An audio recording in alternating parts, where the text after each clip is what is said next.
তারপরে নির্বাচন করবেন। তো আমরা জানি যে আগামী আগামী মাসের প্রথম সপ্তাহে নির্বাচনের তারিখ ঘোষণা করা হবে, তফসিল ঘোষণা করা হবে। সো উনি এখনো পদত্যাগ করেননি বা যারা নির্বাচন করবে বলে ইঙ্গিত দিয়েছেন তারাও পদত্যাগ করেনি। তো এই পরিস্থিতিকে আপনারা আসলে কিভাবে দেখছেন? পরিস্থিতিতে আমরা দেখছি একটা কন্ট্রাডিক্টরি পরিস্থিতি, যেখানে আমরা মাহফুজ সাহেবকে দেখলাম, উনি অ্যাডভাইজার ছিলেন এবং উনি অ্যাডভাইজার আছেন, যেখানে আপনার নাকি নাহিদ সাহেব যে উনি পদত্যাগ করে উনি এনসিপিতে জয়েন করলেন। এখন যদি কেউ ইন্টারিম গভর্নমেন্ট, এটা কেয়ারটেকার গভর্নমেন্ট না, যে গভর্নমেন্টের পারপাস ছিল বেসিক্যালি যে এই যে যারা পালিয়ে গেছে, যারা দেশের দুর্নীতি, যারা দেশের এই যে মুভমেন্ট, যারা জুলাই হত্যা যারা করেছে, তারপরে একটা দেশে রিকনস্ট্রাকশন, বিশেষ করে উঠা আন্দোলনের প্রতি যেটা ছাত্রদের মানুষের দাবি ছিল যে তারা ন্যায় বিচারের সম্মুখীন হবে, তারা বৈষম্যহীনভাবে চাকরি পাবে, সেটার কারণে একটা সরকার গঠন করলো। এখন সেই সরকার একটা পার্ট, যেটা আমরা এক্সপেক্ট করি, মানুষ এক্সপেক্ট করে যে যারা সরকারের পার্ট আছে তারা নিউট্রাল থাকবে এবং নিউট্রাল থেকে জাতিকে একটা সুন্দর ইলেকশন তারা প্রোভাইড করবে, একটা উপহার দিবে, যেখানে নিউট্রাল নিরপেক্ষ মধ্যে একটা ফ্রি অ্যান্ড ফেয়ার একটা ইলেকশন হবে। এখন যদি এই সরকারের থেকে কেউ যদি সরকার থেকে বেরিয়ে এসে ইলেকশন করে এবং সেই সরকার যদি ইলেকশন পরিচালনা করে, তাহলে তো এটা মানুষের কাছে একটা কনফিউশন সৃষ্টি করবে যে আপনি দুদিন আগে সরকারে ছিলেন, আপনি পদত্যাগ করে আসলেন, আপনার যারা আপনার সাথে যারা কাজ করেছেন, আপনার যারা কলিগ, আপনার সাথে যারা সরকার পরিচালনা করছেন, তারা তো কোনো ক্রমে নিরপেক্ষ এখানে হতে পারবে না। তো সেই নিরপেক্ষতা আপনার প্রশ্ন করতে হবে। আর যদি সে ইলেকশনে করতে ছিল, যখন যে নাহিদ সাহেব যেভাবে পদত্যাগ করে সেই এনসিপিতে জয়েন করলো, সেই সময় যদি সে এসে জয়েন করতো, তাহলে তার মানুষের কাছে গ্রহণযোগ্যতা আরো অনেক বেশি বৃদ্ধি হতো, তার রাজনৈতিক দলের এস্টাবলিশমেন্ট রুট লেভেলে যে পৌঁছাতো। কিন্তু সরকার থেকে এসে পদত্যাগ করে যদি ইলেকশন করে, এটা সকলের কাছেই একটা প্রশ্ন হয়ে দাঁড়াবে, একটা প্রশ্ন চলে ফেলবে। জি, অসংখ্য ধন্যবাদ। আমি মেজর আফসারি আপনার কাছেও শুনতে চাই, আপনি বিষয়টা কিভাবে দেখছেন যে সরকার থেকে বের হয়ে এসে তারপরে নির্বাচন করবে, নির্বাচনের এখনো 2 মাস মানে 3 মাসও বাকি নেই, 2.5 মাস থেকেও কম সময় বাকি। তো উনি তো ঘোষণা দিয়েছেন, কিন্তু আরো অনেকে ঘোষণাই দেননি, এখনো সরকারে বসে আছেন চুপচাপ।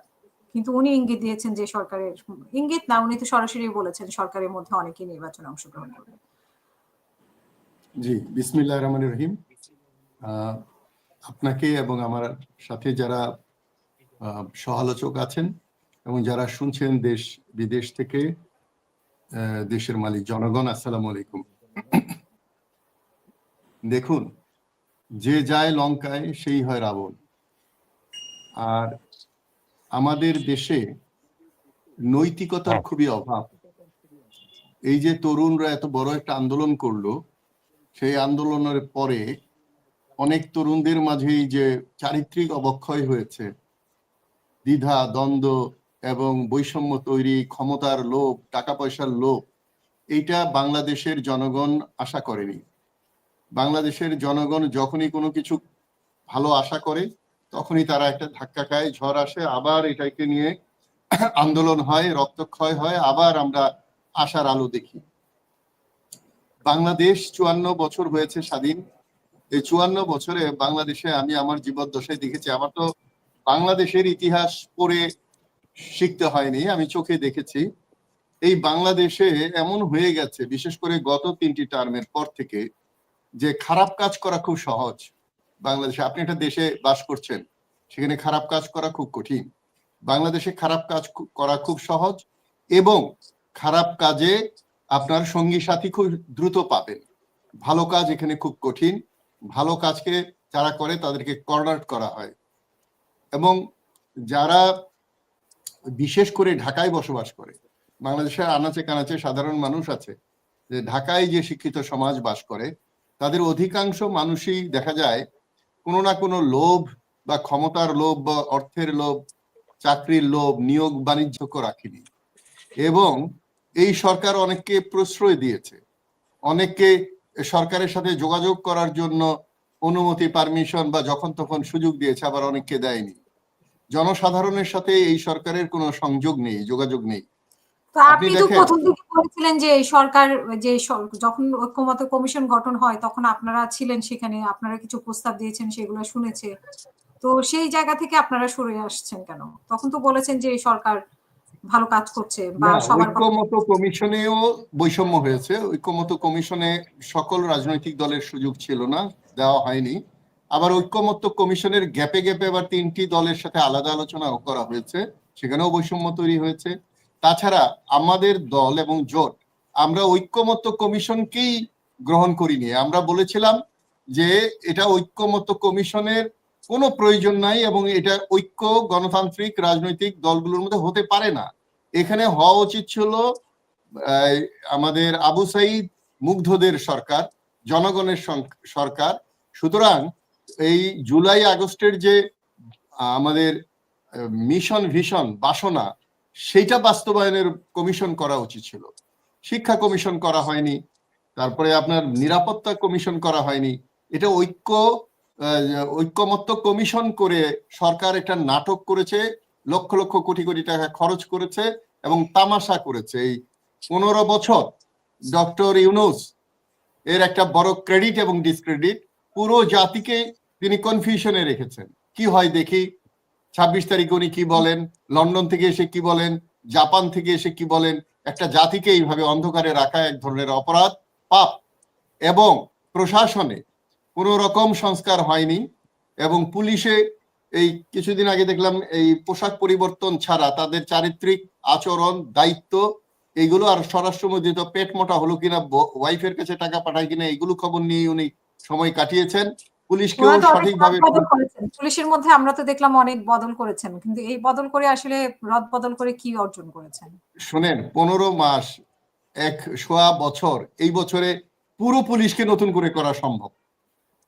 এমনকি অ্যাডহক বেসিসে শোনেন, দেশ যখন স্বাধীন হয়েছিল তখন সেনাবাহিনীতে মেজরের উপরে একজন কর্নেল ছিলেন আর বাকি সব মেজর ছিলেন।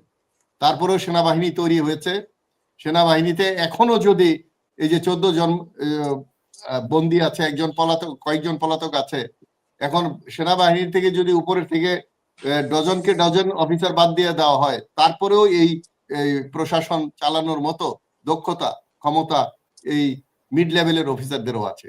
সুতরাং পুলিশদের যে এবং সেক্রেটারিয়েটে যে সংস্কারটা হলো না, সেটা আমাদের নির্বাচনে এফেক্ট করবে। এবং নির্বাচন নিয়েও অনেক কথা, একদিনে 2টি নির্বাচন, তারপরে নির্বাচনের প্রস্তুতি, তারপরে 4টি প্রশ্নের একটি উত্তর, এগুলো তো একটা টকশোতে বলে শেষ করা যাবে না। তো আজকের আলোচনায় হলো যে এই যে তত্ত্বাবধায়ক অন্তর্বর্তীকালীন সরকারের যে উপদেষ্টারা যে নির্বাচনে যেতে চাচ্ছে, আমি মনে করি এটা যদি উন্নত দেশ হতো, এটা যদি মানবিক দেশ হতো, তাহলে একজন উপদেষ্টা নির্বাচনে আসা উচিত ছিল না। আর যদি নির্বাচনে আসার বাসনাই থাকে তাদের, তাহলে তাদের উপদেষ্টা হওয়া উচিত ছিল না। আপনার মনে আছে কিনা জানি 2018 সালের নির্বাচনে ইলিয়াস আলীর স্ত্রী চাকরি ছেড়ে নির্বাচনে গিয়েছিলেন, কয়েকদিন তার বাকি ছিল 3 বছর হতে, ওখানে উনি নির্বাচন করতে পারেননি। পরে ওখানে পাশ করেছিলেন মোকাব্বির খান গণফোরাম থেকে। তো সুতরাং একটা সরকারি সুবিধাভোগকারী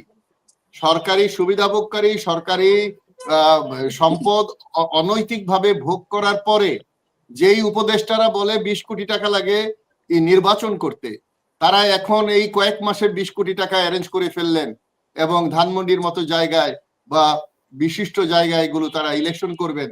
আজকে দেখলাম সাংবাদিক প্রশ্ন করছে কোন দল থেকে করবেন। ইলেকশনের 3 মাস আগে দল সিলেক্ট করতে পারেননি, তারা এমপি হবেন এবং বাংলাদেশের জন্য কাজ করবেন না ওনারা ওনাদের পিএ পরিবার এবং পরিবারের সদস্য আত্মীয় স্বজনদের জন্য কাজ করবেন, সেইটা মানুষকে বুঝতে হবে। তবে আমি আশাবাদী, বাংলাদেশে যদি সংস্কার হয়ে থাকে, রাজনৈতিক দলে হয়নি, প্রশাসনে হয়নি, আইন শৃঙ্খলা বাহিনীতে হয়নি। আইন শৃঙ্খলা বাহিনী এবং সাংবাদিকদের সংস্কারের কথা আমি 2007-এ বলেছিলাম। তো এখন শুধু সংস্কার আমরা যতটুকু দেখতে পাই সেটা জনগণের মধ্যে, ভোটারদের মধ্যে একটা সংস্কার হয়েছে। তারা দালাল চায় না, তারা চাঁদাবাদ চায় না, তারা খারাপ লোক চায় না, তারা বিদেশি কারো আধিপত্য চায় না, এবং এটা মুক্ত স্বাধীন জীবনযাপন নতুন বাংলাদেশ তৈরি করার জন্য আমাদের একমাত্র উপায় হলো ভোটার বা জনগণ। এরাই পারে এই সকল কর্মকে দাঁত ভাঙা জবাব দিতে। যারা এখনো আওয়ামী লীগের আমলের মতো বা পূর্বের সময়ের মতো খুব আশা করছে জট করে হয়ে মন্ত্রী হয়ে, এমপি হয়ে, মন্ত্রী হয়ে দেশ শাসন করবেন, তাদের আমার মনে হয় সেই গুড়ে বালি। এবং আমার মনে হয় না, আমি বিশ্বাস করি যে এইবার জনগণ মানুষের চরিত্র দেখে, দলের ভূমিকা দেখে এবং দলের বক্তব্য শুনে এবং অতীতে যারা যা কাজ করেছে সেগুলো বিচার বিশ্লেষণ করে নির্বাচনে অংশ নেবে, যদি সঠিক নির্বাচন হয়। আমি গতকালকেও একটা মেইন স্ট্রিম টিভিতে টক শো করছিলাম, সেখানেও বলতে হয়েছে আমাকে, ওইটা আলোচনাই হয়েছিল যে নির্বাচন নিয়ে শঙ্কা, হবে কি হবে না, নির্বাচন হবে কি হবে না। আমি বললাম যে নির্বাচনের রাতেও মানুষ হয়তো ভাববে আগামীকাল সকালে কি নির্বাচন হবে, যাব। এই যে কনফিউশনে জাতিকে রেখেছে, এর জন্য ইতিহাসে একদিন এদের বিচার হবে, না হলে তাদেরকে নিয়ে বিশ্লেষণ করবে মানুষ, তাদেরকে ধিক্কার দিবে এবং তাদেরকে যে আশা ভরসা নিয়ে দায়িত্ব দিয়েছিল এই দায়িত্ব অবহেলার জন্য বিচারের সম্মুখীন হতে পারে।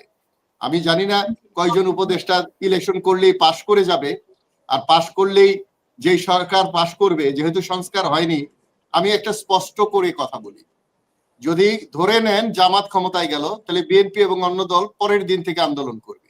আবার যে বিএনপি আর তার জোট যায়, পরের দিন আন্দোলন করবে। আর জামাত এবং বিএনপির বাইরে যে জোট হয়েছে কালকে বা পরশু, এরা কখন কিভাবে নির্বাচন করবে, তারা রাজনীতি বোঝে কিনা, এগুলো মানুষের মনে সন্দেহ আছে। ধন্যবাদ। আপনাকে দেখতে পাচ্ছি না। জি জি, শুনতে পাচ্ছেন আমাকে? জি জি পরিষ্কার শুনতে পাচ্ছি। এই যে সরকারের থেকে নির্বাচনের চিন্তা ভাবনা করা, আপনারা যখন আন্দোলন করেছিলেন তখন তো মানে এরকম কোটা মেধা এগুলোও ছিল, কিন্তু সেখানে আপনারা সরকারে আসবেন, তারপরে সরকার থেকে আবার নির্বাচন করবেন, দল গঠন করবেন, এগুলো তো আসলে যেটা আপনারা শুরুতেই বলতেন যে আন্দোলন হয়েছে এই কারণে, বিপ্লব হয়েছে এই কারণে, তো সেই জায়গা থেকে কি আসলে আন্দোলনকারীরা সরে এসেছে মানে দেশের মানুষের ভালোর জন্য, এখন নিজেদেরকে রাজনীতিবিদ হিসেবে গড়ে তুলছেন, আবার নির্বাচনের স্বপ্ন দেখছে, সরকারেও থাকবে, নির্বাচনও করবে, 2 মাসও নাই নির্বাচনের, এখনো ওনারা সেখান থেকে সরে আসেননি। তো আপনার কাছে এগুলো কি মানে একটা লোভনীয় জায়গা মনে হয় না, যে আপনাদের এজেন্ডা ছিল অন্য, বিপ্লব ছিল একরকম কিন্তু এজেন্ডা ছিল ভিন্ন, যে সরকারকে বিদায় করে দিয়ে আপনারা দেশ দখল করবেন, আন্দোলন করবেন, তারপরে আপনারা দল গঠন করবেন, তারপরে আবার নির্বাচন করে আবার সরকারে আসবেন, মানে পুরো দেশটাকে আপনাদের আয়ত্তে আনবেন, এরকমই তো। মানে আর 1 বছরের মধ্যে যে পরিমাণ দুর্নীতির খবর পাওয়া যায় এনসিপির বা এনসিপি ধরেন যে সরকারের যে উপদেষ্টারা আছে, উপদেষ্টারা বলতে আমি বলবো যে আপনাদের তরুণদের যে উপদেষ্টারা, তাদের ব্যাপারে অনেক অনেক দুর্নীতির অভিযোগ। তো আপনাদের উদ্দেশ্য কি আসলে এগুলোই ছিল? ধন্যবাদ আপনাকে। আমাদের সাথে যে সহ আলোচকরা আছেন প্লাস হচ্ছে দেশবাসী, আমরা আসলে মেজর আফসারী সাহেবের সাথে একটা জিনিসের সাথে আমি নিজে খুব একমত, যে প্রথম থেকেই সরকারের বিভিন্ন কার্যক্রম আসলে অন্তর্বর্তীকালীন সরকার বিভিন্ন সময় বিভিন্ন জিনিস একটু গ্যাপে রাখছে, জনগণের কাছে প্রকাশ করা, অন্ধকারে রেখে রেখে একটা ফয়সালা শোনানো, একটা সিদ্ধান্ত শোনানো, একটা অধ্যাদেশ জারি করা, এরকম অনেক কিছু আমরা দেখছি। এটা আসলেই ভবিষ্যতে এই সরকারের প্রশ্নবিদ্ধ হওয়ার একটা কারণ হবে, এটা নিশ্চিত। কিন্তু আপনি যেটা বললেন যে হচ্ছে সরকারি থেকে নির্বাচন করার ব্যাপারটা, আসলে আমরা তো নির্বাচন কমিশনের দিকে তাকায় নির্বাচনে অংশগ্রহণ করার জন্য যাচ্ছে, সরকারের দিকে না।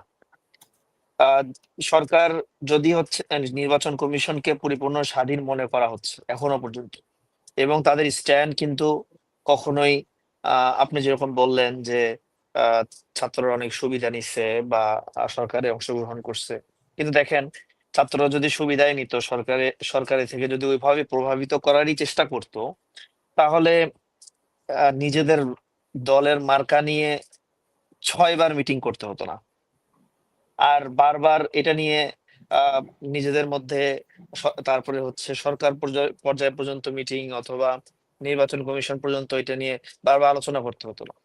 তাহলে তো শাপলা করলি না, তাহলে তো সাপ্লাই পেয়ে যেত এনসিপি।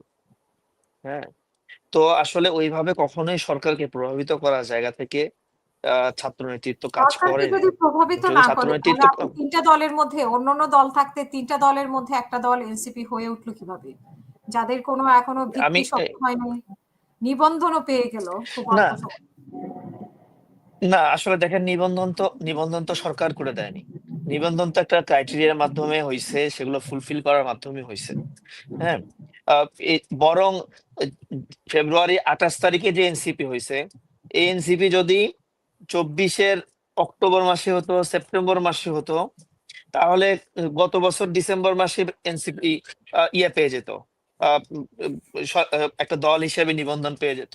তখন আরো যে পরিমাণ মানুষের মধ্যে ক্রেজ ছিল, যে পরিমাণ মানুষের মধ্যে আকাঙ্ক্ষা ছিল যে নতুন কোন একটা শক্তি তারা দেখতে চায়, এই জায়গা থেকেই আসলে ছাত্র নেতৃত্বদের রাজনীতির মধ্যে অংশগ্রহণ। এটা বারবার এনসিপির আহ্বায়ক নাহিদ ইসলাম সহ আরো অনেকেই, অথবা যারা নতুন ছাত্র নেতৃত্বের মধ্যে আসছেন, তাদের কথার মধ্যে, বিভিন্ন টকশোর মধ্যে এটা পরিষ্কার করার চেষ্টা করছেন। আমিও এর আগে বলছি যে আন্দোলনের সময় আন্দোলনের বেসিক একটা জায়গা ছিল কোটা, কিন্তু জুলাইয়ের যত শেষের দিকে যাচ্ছিল, তত বেশি এটা সরকারকে সরকার পতনের দিকে, অথবা সরকারের ওই সময়ের অবৈধ যে হাসিনা সরকার ছিল, সেই সরকারের আহ উম, দাসত্ব থেকে মানুষ যে বের হতে চায়, এটার প্রেরণা তো শুধু ছাত্রদের মধ্যে না, সেটা তো সবার মধ্যেই দেখা গেছে। রিয়া গোপ একটা ছোট বাচ্চা মেয়ে, সেই জায়গা থেকে শুরু করে 80 বছরের আব্দুর রশিদ পর্যন্ত কিন্তু এটার জন্য জীবন দিছে। মাঝখানে ছাত্ররা আছে, আবু সাইদ, মুগ্ধ, তারাও আছে। কিন্তু পরিষ্কার যে জিনিসটা আজকে প্রশ্নের জায়গায় দাঁড়াচ্ছে, আমি এটাতেও আফসারি সাহেবের সাথে একমত, যে সংস্কারের জায়গাতে ওই সরকার ওই রকম সরকার হয়ে উঠতে পারেনি, যেই সরকার হয়ে উঠলে আজকে এই প্রশ্নগুলো থাকতো না। ছাত্র নেতৃত্ব যদি সবাই চলে আসতো এখানে, যদি 20 জন ছাত্র দিয়ে ওইরকম বৈপ্লবী কোন সরকার গঠিত হতো এবং সংস্কার হতো, তখন কিন্তু নির্বাচনে আসলে এত বেশি প্রশ্ন হতো না। কিন্তু সরকারের সংস্কার কার্যক্রমের ঢিলামি বা তাদের কার্যক্রমগুলো সবসময় জনগণের কাছে, দায়িত্বশীলদের কাছে, সুশীল সমাজের কাছে, দেশ নিয়ে চিন্তা করে, রাষ্ট্র নিয়ে চিন্তা করে, তাদের কাছ থেকে এই জিনিসগুলো একটু আড়ালে রাখা, এটার কারণে কিন্তু সরকারের মানে এত মানে সরকারের প্রতি এত প্রশ্ন আসতেছে। এটা এক। দ্বিতীয় হচ্ছে যে আমাদের ছাত্র নেতৃত্ব যারা, তারা নির্বাচনে আসলে আহ মানে এটা কেমন দেখায়। আসলে দেখেন, আমরা নির্বাচন কমিশনের আন্ডারে নির্বাচন করব, ওই সময় নির্বাচন কমিশন শক্তিশালীভাবে তাদের অবস্থানকে ব্যক্ত করছে। সেই জায়গা থেকে যদি পুরা উপদেষ্টা প্যানেল এসেও নির্বাচনে আসে, এখানে যদি নতুন কোনো উপদেষ্টা প্যানেল আসে, তাও আমার মনে হয় না যে এখানে কারোর উপর প্রশ্ন করা উচিত, কারণ আমরা স্বচ্ছ একটা নির্বাচন কমিশনকে এখানে করতেছি। যে আ- হাসিনা আ- যেরকম সরকারের আমি থেকে আমি নির্বাচন করছিল। হুম। না, দেখেন, সরকার থেকে করতেছে না, সরকার থেকে পদত্যাগ করে করতেছে। তারা কি ওই সময় সরকারি কোনো প্রোটোকল নিবে? তারা কি ওই সময় সরকারি কোনো অবস্থান নিবে? দেখেন, মানে নির্বাচনের তারিখ তত্ত্বাবধায়ক ঘোষণা হলো, সরকার ব্যবস্থা কি, তারপর একটু আমি বলি, দেখেন, তত্ত্বাবধায়ক সরকার ব্যবস্থা কি ছিল এর আগে বা ভবিষ্যতে যেটা হতে যাচ্ছে, সেটা হচ্ছে যে একটা সরকার থাকতেছিল, সে সরকার একটা নতুন সরকারের কাছে 3 মাসের জন্য, 90 দিনের জন্য, বা হচ্ছে 120 দিনের জন্য, 3-4 মাসের জন্য দায়িত্ব দিয়ে তাদের আন্ডারে যাচ্ছে। 3 মাস আগে কি তাহলে সরকার ছিল না? 3 মাস আগে তো তারাও সরকারই ছিল। তাহলে এই সরকার থেকে আসিফ মাহমুদ, সজীব ভুইয়া বা অন্য কেউ, মাহফুজ সাহেব, অথবা যদি মোহাম্মদ সাখাওয়াত সাহেবই নির্বাচন করতে আসে, অথবা ডক্টর ওয়াহিদুদ্দিন মাহমুদ সারি যদি নির্বাচন করতে আসে, তাহলে তাকে কেন আমরা প্রশ্নের মধ্যে নিয়ে আসতেছি? তত্ত্বাবধায়ক সরকারের সময় তো আমরা কখনো নিয়ে আসি না যে 3 মাস আগে তো আপনারাই ছিলেন, তাহলে আপনার কোনো মন্ত্রী নির্বাচন করতে পারবেন না, কোনো কোনো কোনো হচ্ছে কি বলে দলীয় লোক নির্বাচন করতে পারবেন না। এটা তো হতে পারে না। হ্যাঁ, এই জায়গাতে ছাত্ররা একটা দল বানাইছে দেখে হয়তো এই প্রশ্নটা আসতেছে যে আসিফ মাহমুদ, সজীব ভুঁইয়া কি এই দল থেকে নির্বাচন করবেন না স্বতন্ত্র নির্বাচন করবেন। এটা সম্পূর্ণ তার ব্যক্তিগত ব্যাপার। আমাদের দলের সাথে তার ওই পুরানো সম্পর্কটা আছে, যেটা হচ্ছে ছাত্র নেতৃত্বের সমন্বয় সময়ের সম্পর্ক। কিন্তু পরবর্তীতে দল হওয়ার পরও এখনো দলে সংগঠিত হয়ে ওই রকম ভাবে তার সাথে এখনো আমাদের ওই রকম ভাবে সম্পর্ক হয়ে ওঠেনি। হয়তো সে দলে আসতেও পারে, নাও আসতে পারে। নাহিদ ইসলাম আসছে, আহ্বায়ক হয়েছে, সে আসলে হয়তো কোনো দায়িত্ব পাইতে পারে, নাও পাইতে পারে, অথবা সে স্বতন্ত্রও করতে পারে। সেই প্রশ্নগুলোর উত্তর ইনশাআল্লাহ তার পদত্যাগের পরেই জানা যাবে, যখন তার সাথে কোনো সরকারের ট্যাগ থাকবে না, কোনো প্রোটোকল থাকবে না। ওই সময় আসলে তাকে প্রশ্ন করা যায় না। জি। জি, আপনাদের মধ্যে থেকে আমরা দেখলাম যে একজন রিকশাওয়ালাকে দাঁড় করিয়েছে, যিনি প্রথমেই খালেদা জিয়ার সাথে নিজেকে তুলনা করেছেন যে যারা চুরি করে যদি যায়, এতিমের টাকা চুরি করে যায়, এটিকে আসলে শোভনীয় বলে আপনি মনে করেন? আসলে আবার দেখেন সেই তাকে কিন্তু সবাই বলছে উনি ইয়া একজন দেওয়া ত্যাগী। হয়নি, তাকে কিন্তু দেওয়া হয়নি, নমিনেশন দেওয়া হয়নি, সে নমিনেশন কিনছে মাত্র। এখন নমিনেশন যদি দেওয়া হয় তাহলে উম, দলের স্ট্যান্ড থেকে যদি প্রশ্ন করা হয় তখন আমি একটু দিব, কিন্তু এখনো যেহেতু তাকে নমিনেশন দেওয়া হয় নাই, তো সেই জায়গা থেকে আসলে কি আমাদের হচ্ছে আহ গণতন্ত্রের এই মুহূর্তের একটা বড় প্রতীক চিহ্ন হিসেবেই আমরা দেখে আসছি, এবং তাকে আমরা ওই জায়গা থেকেই সম্মান করতে চাই, বেগম খালেদা জিয়াকে। তো ওনার ওনার সুস্থতা কামনা করতেছি আমরা আল্লাহ তাআলার কাছে। তো উনি ওনার ব্যাপারে মেনশন করেই বেচারায় বলছে কথা কিনা, নাকি হচ্ছে গত 17 বছরেও তো এতিমের মাল খাওয়া হয়েছে? গত 17 বছরে কি 560টা ইয়া মসজিদ, কি বলে, মডেল মসজিদ বানানোর নামে টাকা পয়সা চুরি করা হয়নি? ইসলামিক ফাউন্ডেশন থেকে টাকা পয়সা চুরি করা হয়নি? জাকাত ফাউন্ডেশন থেকে টাকা পয়সা চুরি করা হয়নি? সব জায়গা উনি থেকেই তো যেভাবে হয়েছে। মেইন করেছে এমনকি সেটা তারেক খালেদা জিয়ার উপরেই। এমনকি এমনকি এমন ঘটনাও আছে, এনসিপি নেতা তো এমন সামনে। ঘটনাও আছে। আমার মনে হয় না, কারণ হচ্ছে এনসিপির নেতারা যেখানে আমাদের প্রধান সমন্বয়ক হচ্ছে মুখ্য সমন্বয়ক আমাদের দলের নাসিরউদ্দিন পাটোয়ারি, সে কিন্তু বারবার এই কথাটা বলছে যে আমরা হচ্ছে বেগম খালেদা জিয়ার যে আসন আছে, সে আসনে আমরা তার সম্মানের কারণে প্রার্থী দিতে চাচ্ছি না। যেখানে তাকে এই জায়গার এই সম্মানের জায়গাতে চিন্তা করা হচ্ছে, সেই জায়গাতে তার ব্যাপারে আনুষ্ঠানিক দলের কোনো কথা এটা হতেই পারে না। আমাদের দলের এটা ব্যক্তি সুজন ভাইয়ের কথা হতে পারে, অথবা আমার মনে হয় হয়তো উনি ওইটা মাথায় রেখে বলেইনি, হয়তো অন্য কোনো কথা কথা মাথায় রেখে বলছে। ওনার রেসপেক্ট, উনি হয়তো কাউকে দেখছে এরকম চুরি করতে, তার রেসপেক্ট থেকে বলছে। আমার মনে হয় না বেগম খালেদা জিয়ার ব্যাপারে, এরকম একজন ব্যক্তির ব্যাপারে উনি এই কথা বলছেন। আর আমাদের দলের তো অবস্থান এরকম বিলকুল না। জি। ওনার উপর মানে ওনার মুক্তি চেয়ে আন্দোলন করছে, তাদের উপর আবার মানে আঘাত করা হয়েছে, তাদেরকে এখন গ্রেপ্তারের জন্য আদেশ দেওয়া হয়েছে। আবার এনসিপি, বিএনপি সহ অনেকেই বাউলদের উপর আক্রমণের জন্য নিন্দা প্রকাশ করেছে। তো এগুলো আসলে কি হচ্ছে? আবার এটাও দেখতে পাচ্ছি যে মানে তৌহিদি জনতা আসলে কারা এরা? এরাও বা বিভিন্ন ধরনের এরকম অপ্রাসঙ্গিক ঘটনা ঘটাচ্ছে, যেগুলো অপ্রীতিকর ঘটনা ঘটাচ্ছে। তো সব মিলে আসলে এই পরিস্থিতিটাকে আপনি কিভাবে ব্যবহার করবেন? এই যে মানে ব্যাখ্যা করবেন আবুল সরকারকে কেন্দ্র করে যা ঘটনা ঘটছে এখন। হ্যাঁ, ধন্যবাদ। আমি একটু পূর্বের একটু রেস্ট টানতে চাই। আমি খুব ডিসঅ্যাপয়েন্টেড হয়েছি যে আমাদের একজন সহ আলোচক, সম্ভবত এনসিপি নেতা কাজী সালাউদ্দিন সাহেব, তো উনি যে কথা বললেন, এই কথা স্পষ্টই পদধ্বনি হলো ফ্যাসিস্টের কথা, ফ্যাসিস্টের সুর। খুবই ডিসঅ্যাপয়েন্টেড হলাম, কারণ হচ্ছে যে যারা শহীদ হয়েছেন, যারা আহত হয়েছে, যারা দেশের জন্য ত্যাগ দিয়েছেন, এখনো যারা হসপিটালে কাতরাচ্ছেন, আমরা তাদের কাছে কি জবাব দিব? ফ্যাসিস্ট শেখ হাসিনা ফ্যাসিস্ট হলো কিভাবে? তাকে পালাতে হলো কিভাবে? প্রথম প্রশ্নে আসছে সে গণতান্ত্রিক পদ্ধতিতে ক্ষমতা এসে সেই গণতন্ত্রকে সবচেয়ে বেশি ইগনোর করেছে, এবং যে কারণে বাংলাদেশ জামাত ইসলাম বলেন, বাংলাদেশ বিএনপি বলেন এবং অন্যান্য পার্টি জনগণের ভোট অধিকারের জন্য তারা দীর্ঘ 16 ইয়ার্স আন্দোলন করেছেন এবং নির্বাচনে পার্টিসিপেট করেন। ওয়ারাস আমি 2বার পার্টিসিপেট করেছি স্বতন্ত্র হিসাবে, কিন্তু তারা যাতে জনগণের ভোট নিশ্চিত হয় এবং পার্টিসিপেট করে আমি উইটনেস হয়েছি যে 18তে রাতের ভোট হয়ে গেছে, 24-এ তো ভোটই হয়নি। তো এখন যদি কারণ হচ্ছে তাদের দাবি ছিল যে কেয়ারটেকার গভর্নমেন্ট হবে ফ্রি ফেয়ার ইলেকশনের জন্য, যারা ক্ষমতায় থেকে ইলেকশন পরিচালনা করা যাবে না, এবং সেই আন্দোলনের সূত্র ধরেই যখন তারা বেপরোয়া অন্যায় অবিচার দুর্নীতি করতেছিল, তখন কিন্তু সমস্ত মানুষ ফুসে উঠেছেন এবং সেই আন্দোলনকারী থেকে সবাই এসে, যে কারণে সরকার সমস্ত লোকের প্রচেষ্টার, তাদের স্বতঃস্ফূর্ততার কারণে তারা দেশ ছেড়ে বলা যায় ব্যাগ এন্ড ব্যাগেজ পালিয়ে গেছে। এখন এনসিপি লিডেড কিন্তু এই গভর্নমেন্ট, এটা কিন্তু অস্বীকার করা যাবে না। কারণ ইউনূস সাহেব কি বলেছেন যে আমাদের নিয়োগকর্তা কে, কিন্তু বিএনপি কি কিন্তু বলেন নাই, এই এনসিপি স্টুডেন্টদেরকে বলেছে। এবং যে স্টুডেন্ট যদি তারা ইউনিভার্সিটি কলেজ কেন্দ্রিক রাজনীতি করতো, দ্যাটস ফাইন, তারা কিন্তু ন্যাশনাল রাজনীতিতে চলে এসেছেন এবং তাদের মধ্য থেকে এখনো উপদেষ্টা আছেন। নাহিদ ইসলাম পদত্যাগ করে গেছেন, এখন যদি বলে যে না আমরা ক্ষমতায় থেকে ইলেকশন করব, সেটা তো এক্স্যাক্টলি জাস্ট মুদ্রা রূপিত হবে ফ্যাসিস্টের সাথে, ওয়ান বি এনি ডিফারেন্ট। যদিও ফ্যাসিস্টের মতো একটি রূপ দেখিয়েছেন আজকে যে আইসিটি ট্রাইব্যুনাল যে ফ্যাসিস্টের ফাঁসি হয়েছে, এটা জাস্ট অপেক্ষমান থাকতে হবে গোপালগঞ্জ কিলিং এর জন্য। এদের কিন্তু সেম কাজই তারা করেছেন, কারণ তারাও কিন্তু রুমের ভিতরে বসে তদারকি করেছেন সিসিটিভির মাধ্যমে, তো যেটা ফ্যাসিস্ট করেছিল।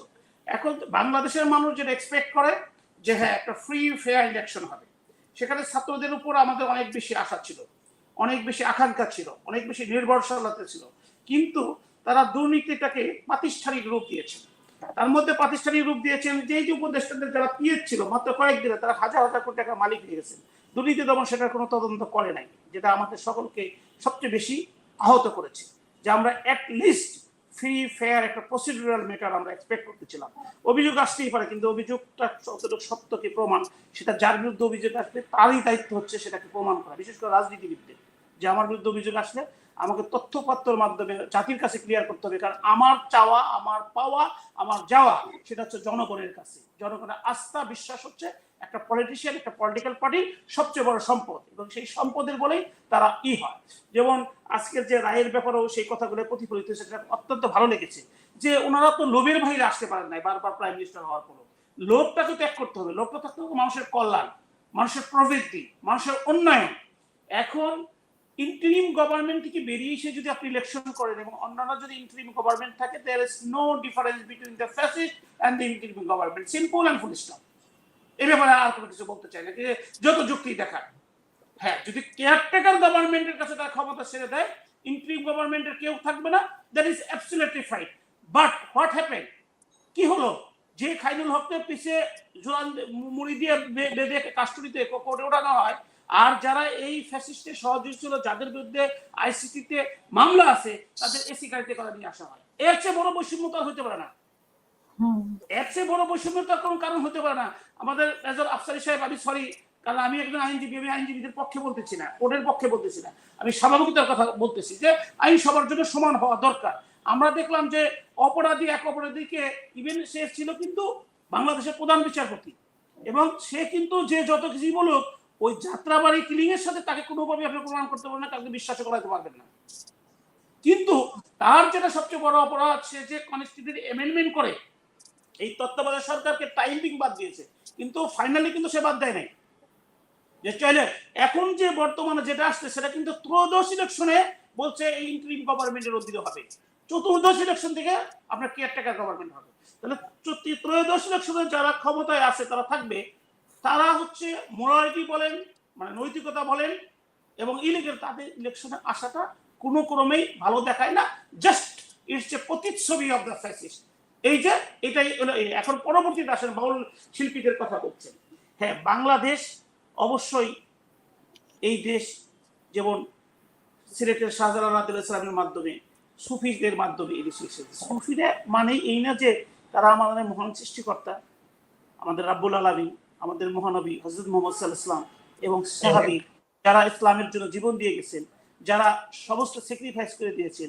আপনি যে কোনো ভাবেই কোনো উদ্যোগ, মানে ইনিয়ে বিনিয়ে তর্ক বিতর্ক যাই কিছু বলেন না কেন, তাদের নিয়ে রেসপেক্ট করে কথা বলতে হবে। যে লোকটা নাস্তিক, আপনি তো ইংল্যান্ডে আছেন, আমি ইংল্যান্ডে ছিলাম, তারাও কখনোই কিন্তু সৃষ্টিকর্তাকে ব্যঙ্গ করে কথা বলে না, যে প্রাকৃতিক ভাবে কিছু হয়, প্রকৃতি তার অ্যাকশনে চলে যাবে। মানুষ যখন অন্যায় করবে, মানুষ যখন ধ্বংস করবে, প্রকৃতি তার রিভেঞ্জ দিবে। দ্যাট মিনস প্রকৃতি, তারা, আমরা আল্লাহ বলি, হয়তো তারা প্রকৃতি বলছে, কিন্তু তাইগুলো তো ব্যঙ্গ করা হয় না।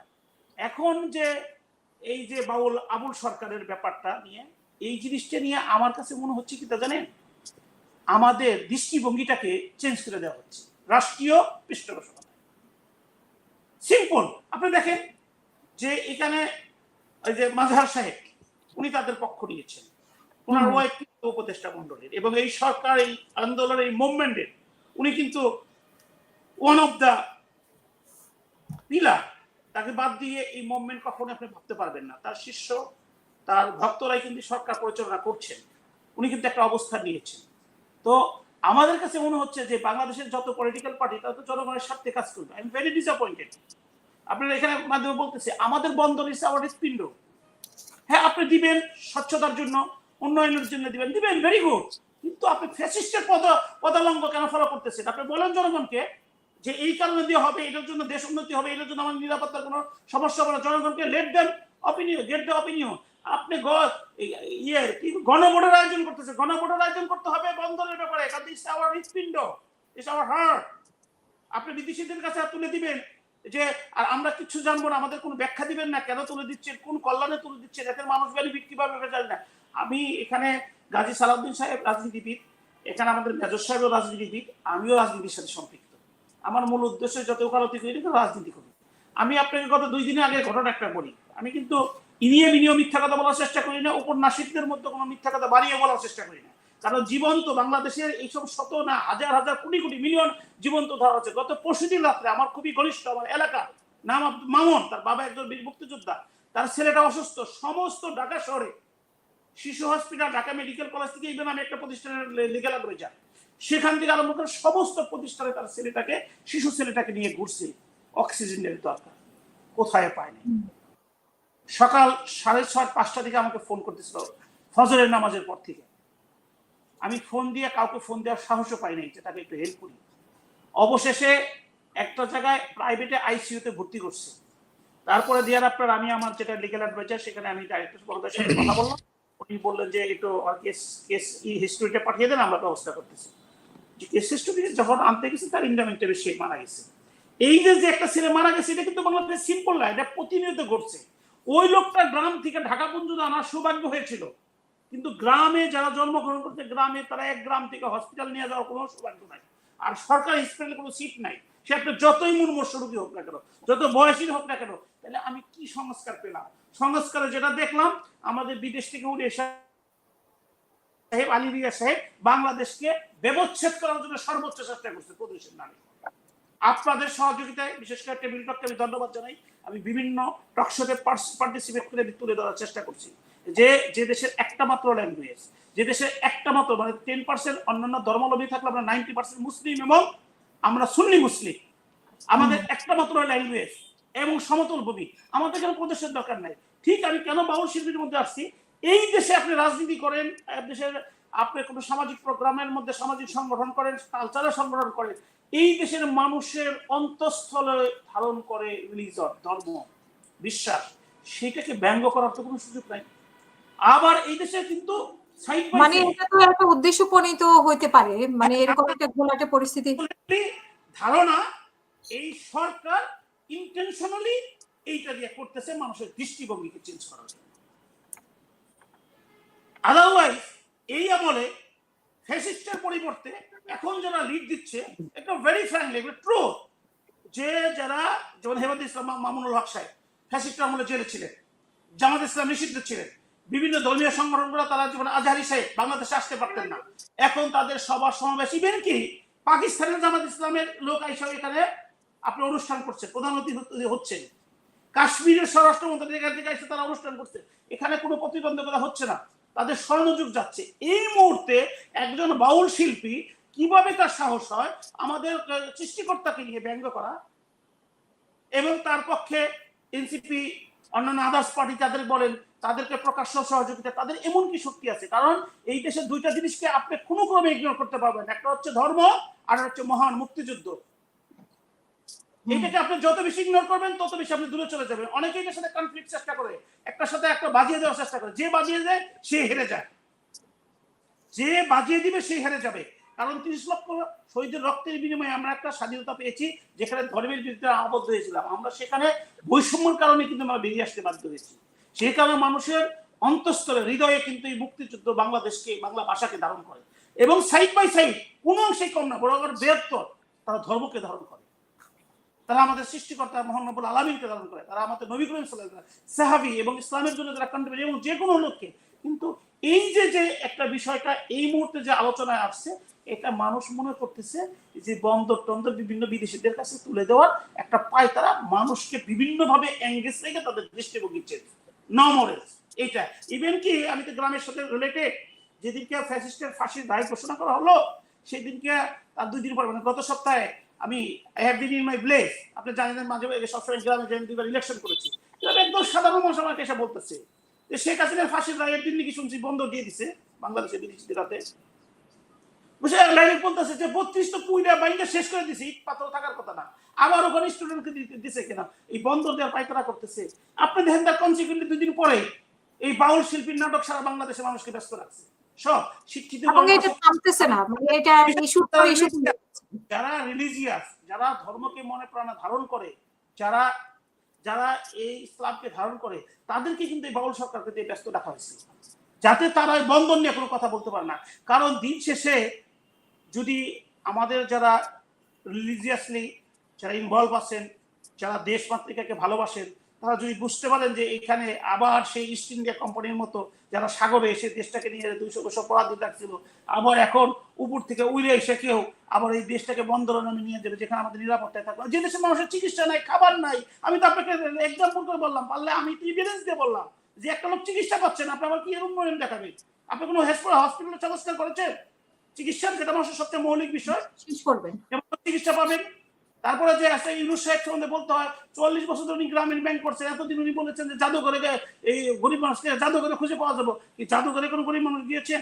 ওনার গ্রামীণ ব্যাংক থেকে, গ্রামীণের কোনো প্রতিষ্ঠান থেকে, গ্রামীণের কোনো ট্রাস্ট থেকে একটা লোককে শিক্ষিত করেছেন, একটা লোকের কোনো চিকিৎসার ব্যাপারে হেল্প করেছেন। বিশেষ করে আমাদের মা বোনরা জড়িত আছে, যে মা বোনরা ন্যাচারালি যেসব এই প্রবলেম ফেস করে, শারীরিক প্রবলেম ফেস করে, সেটা গ্রামীণের সবচেয়ে বেশি নাম্বার হচ্ছে সাবস্ক্রাইবার গ্রামীণ মহিলারা। তাদের একজন যদি পাশে দাঁড়িয়েছেন, তার মানে কি আমাদের সামনে জাস্ট একটা আই ওয়াশ করার জন্য বিভিন্ন নাটক ড্রামা করা হচ্ছে, বিভিন্ন ড্রামা মঞ্চায়ন করা হচ্ছে। বাউল সরকার, আবুল সরকারকে নিয়ে যা হচ্ছে, এটা জাস্ট একটা মঞ্চায়ন for giving us our security, our valuable things, our everything to the others people.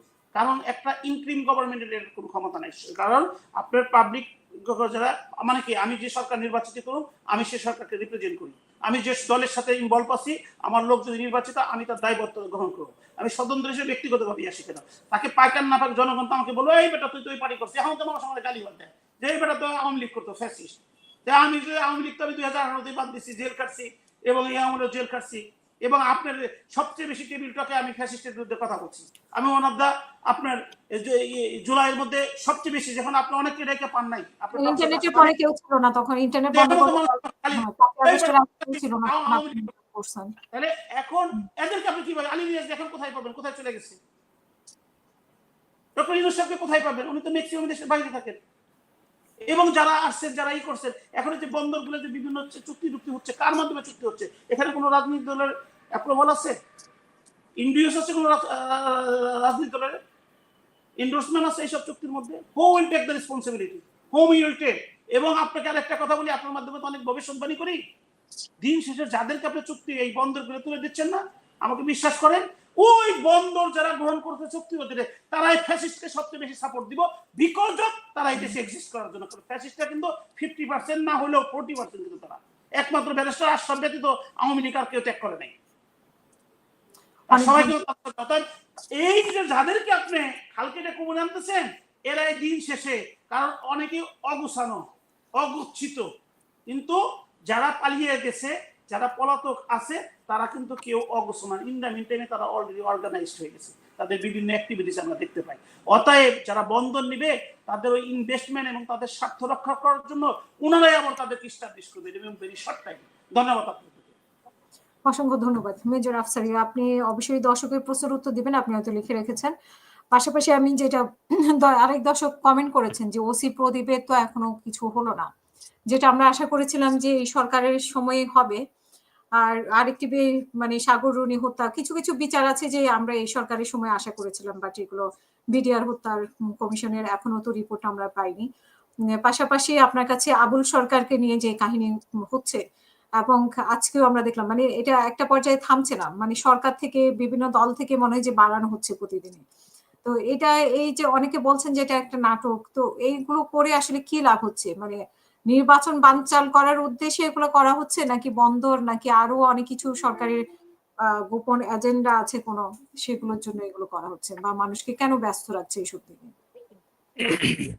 জি, বলবো।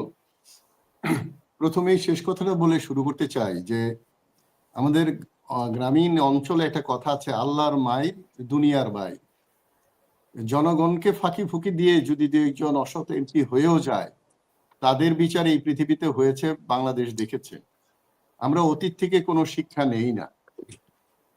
তো আরো একটা কথা, তো প্রত্যেকটা প্রবাদ কিন্তু সত্য, যে লোভে পাপ, পাপে মৃত্যু। যারা লোভ করেছে তারা পাপ করেছে, পাপে মৃত্যু হচ্ছে, এটাও আমরা দেখতে পাচ্ছি। কিন্তু একই পথে, একই রাজনীতি, একই স্টাইলে, একইভাবে আমরা এগুচ্ছি, কিন্তু জনগণ সচেতন হচ্ছে। জনগণের প্রশ্ন শুনলে বোঝা যায় জনগণ আগের চেয়ে সচেতন হয়েছে। এই যে এনসিপির পক্ষে বলা হলো নির্বাচন, আমরা সরকারের পক্ষে না, নির্বাচন কমিশনের দিকে তাকিয়ে নির্বাচনে যাচ্ছি, কিন্তু এই এনসিপির যে তরুণ সমাজ, তারা যেভাবে বিপ্লব করে রক্তের বিনিময়ে আজকে উপদেষ্টা হয়েছে, তাদের বোঝা উচিত এই নির্বাচন কমিশন কোন নির্বাচন কমিশন। এই নির্বাচন কমিশন কিন্তু বলেছিল পিআর সংবিধানে নাই, কিন্তু এটা নিয়ে কোনো কথা হবে না। তো ১.৫ বছর পরে নির্বাচন, এটাও সংবিধানে নাই, আমরা প্রশ্ন করেছিলাম, উত্তর নাই। এবং এই নির্বাচন কমিশন সরকারকে বলেছিল একই দিনে যদি 2টা নির্বাচন হয় আমরা সরকার বললে আমরা করতে পারবো, সক্ষমতা আছে। সেই নির্বাচন কমিশন আবার বলছে একই দিনে 2টি নির্বাচন চ্যালেঞ্জিং। তো সুতরাং এই নির্বাচন কমিশনের উপরে এনসিপির যে ভরসা আছে এবং শাপলা থেকে শাপলা কলি দেওয়াতে খুশি হয়ে গেছেন, এটাও মানুষ বোঝে।